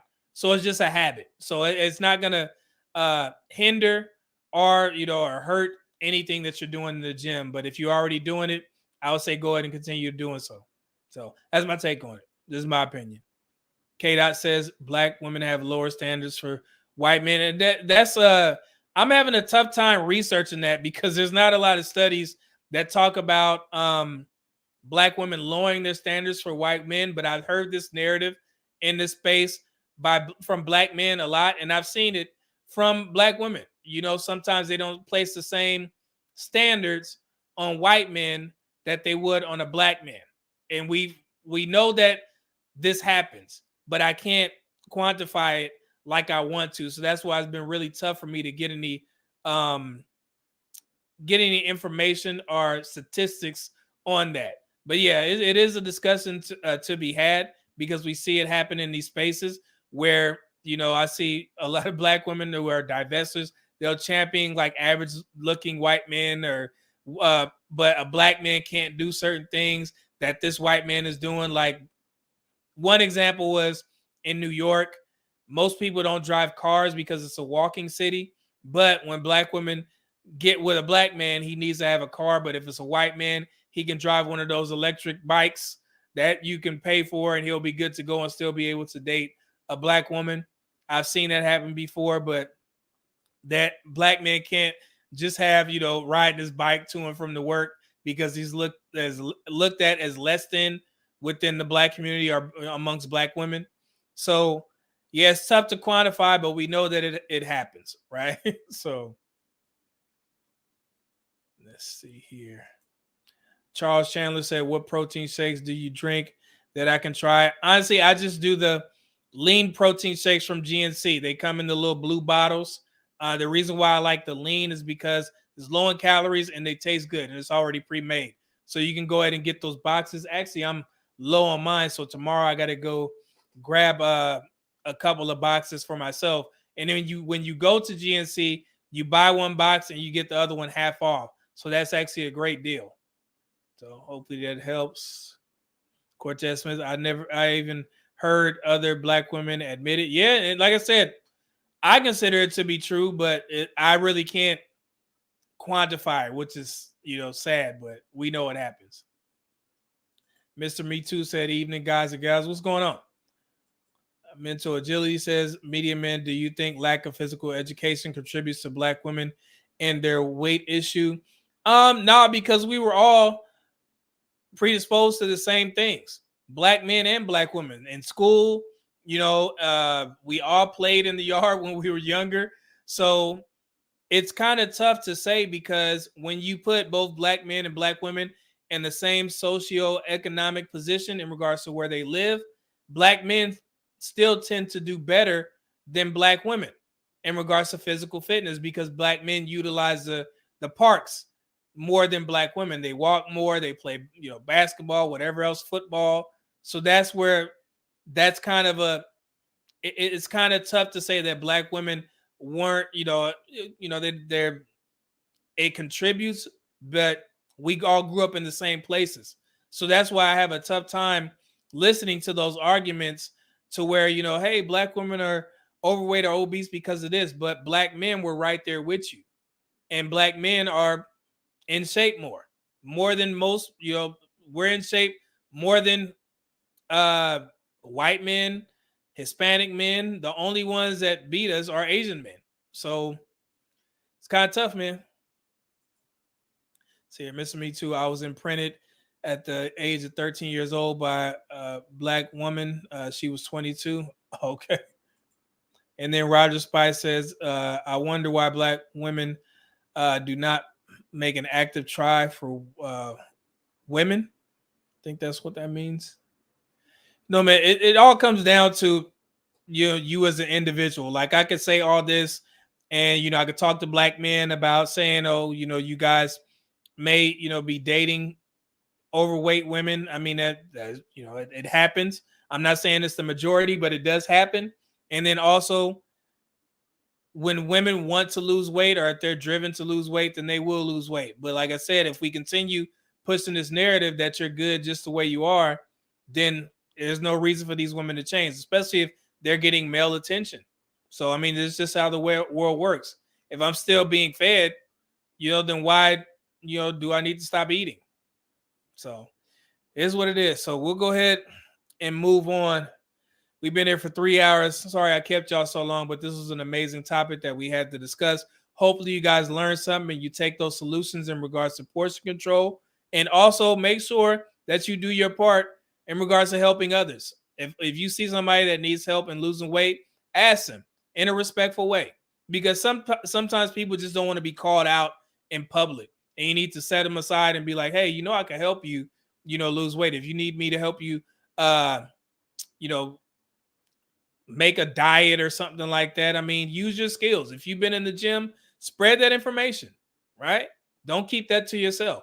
I'm always willing to teach people whatever they need to know. I'll be back here on Wednesday so we can have that nutritional question and answer. And I think I'm going to do that for the members of the page. If you guys don't know, I have a membership on the Media Man page. So I'll be back on Wednesday. If you guys want to tune in, go ahead and become a member, and I'll just be answering questions about fitness and nutrition, right? I'll be in the gym tomorrow. So let's go. So make sure y'all get in that damn gym. I'm going to get y'all up out of here. Hopefully the Lakers get this win tonight. I'm excited. I'm going to go ahead and get me something to eat. I'm going to sit down and I'm going to watch this game. So y'all pray for the Lakers. We could go up 3-1. I don't want to hear nothing negative. I don't want to hear about Memphis and whoever else. We're going to get this win. Hopefully. I'm going to pray on it. But again, appreciate y'all for tuning in. Thank you for all those super chats. You guys were amazing. At some point, we were up to 270 people in the chat, which is my most ever. So I thank you guys for tuning in, especially for this informative conversation. We can all have those salacious conversations about relationships and things of that nature, but it does a lot for me to know that you guys are interested in the educational parts of these conversations. And I'll be back with a couple more, right? So yeah, so go and enjoy your week. I will be traveling to Maryland. I got to go back to my main office for a couple of days. And I'm gonna get me some good blue crabs while I'm out there too. I'm bringing back to Houston. But appreciate it again, you guys, for supporting the platform. Appreciate the super chats and the cash apps. And we will be back here on Wednesday and then next Monday with another great topic. So appreciate it. Let me get, see, sick with it. You already started talking about Lakers. Let me see, who is this? I'm not going to read anything that's bad juju for the Lakers, but it will be. I definitely will hit you up, man. I'm in Maryland at least once a month because I have to get my computer updated and then also check in, with my team to see what's going on before I get to traveling again for work. And I will definitely, you guys gonna love the next destination that I'm going for my international travel. You guys are gonna be amazed. It's gonna be a great trip, just like Germany was. So yeah, I can't wait to do a vlog from this particular country. You guys gonna love it. So yeah, so I'll be back on Wednesday and then also on Monday. Gonna get out of here. Be safe, eat healthy, go to the gym, and I'll see y'all on Wednesday. Peace. Medium Man out. Thank y'all for tuning in once again.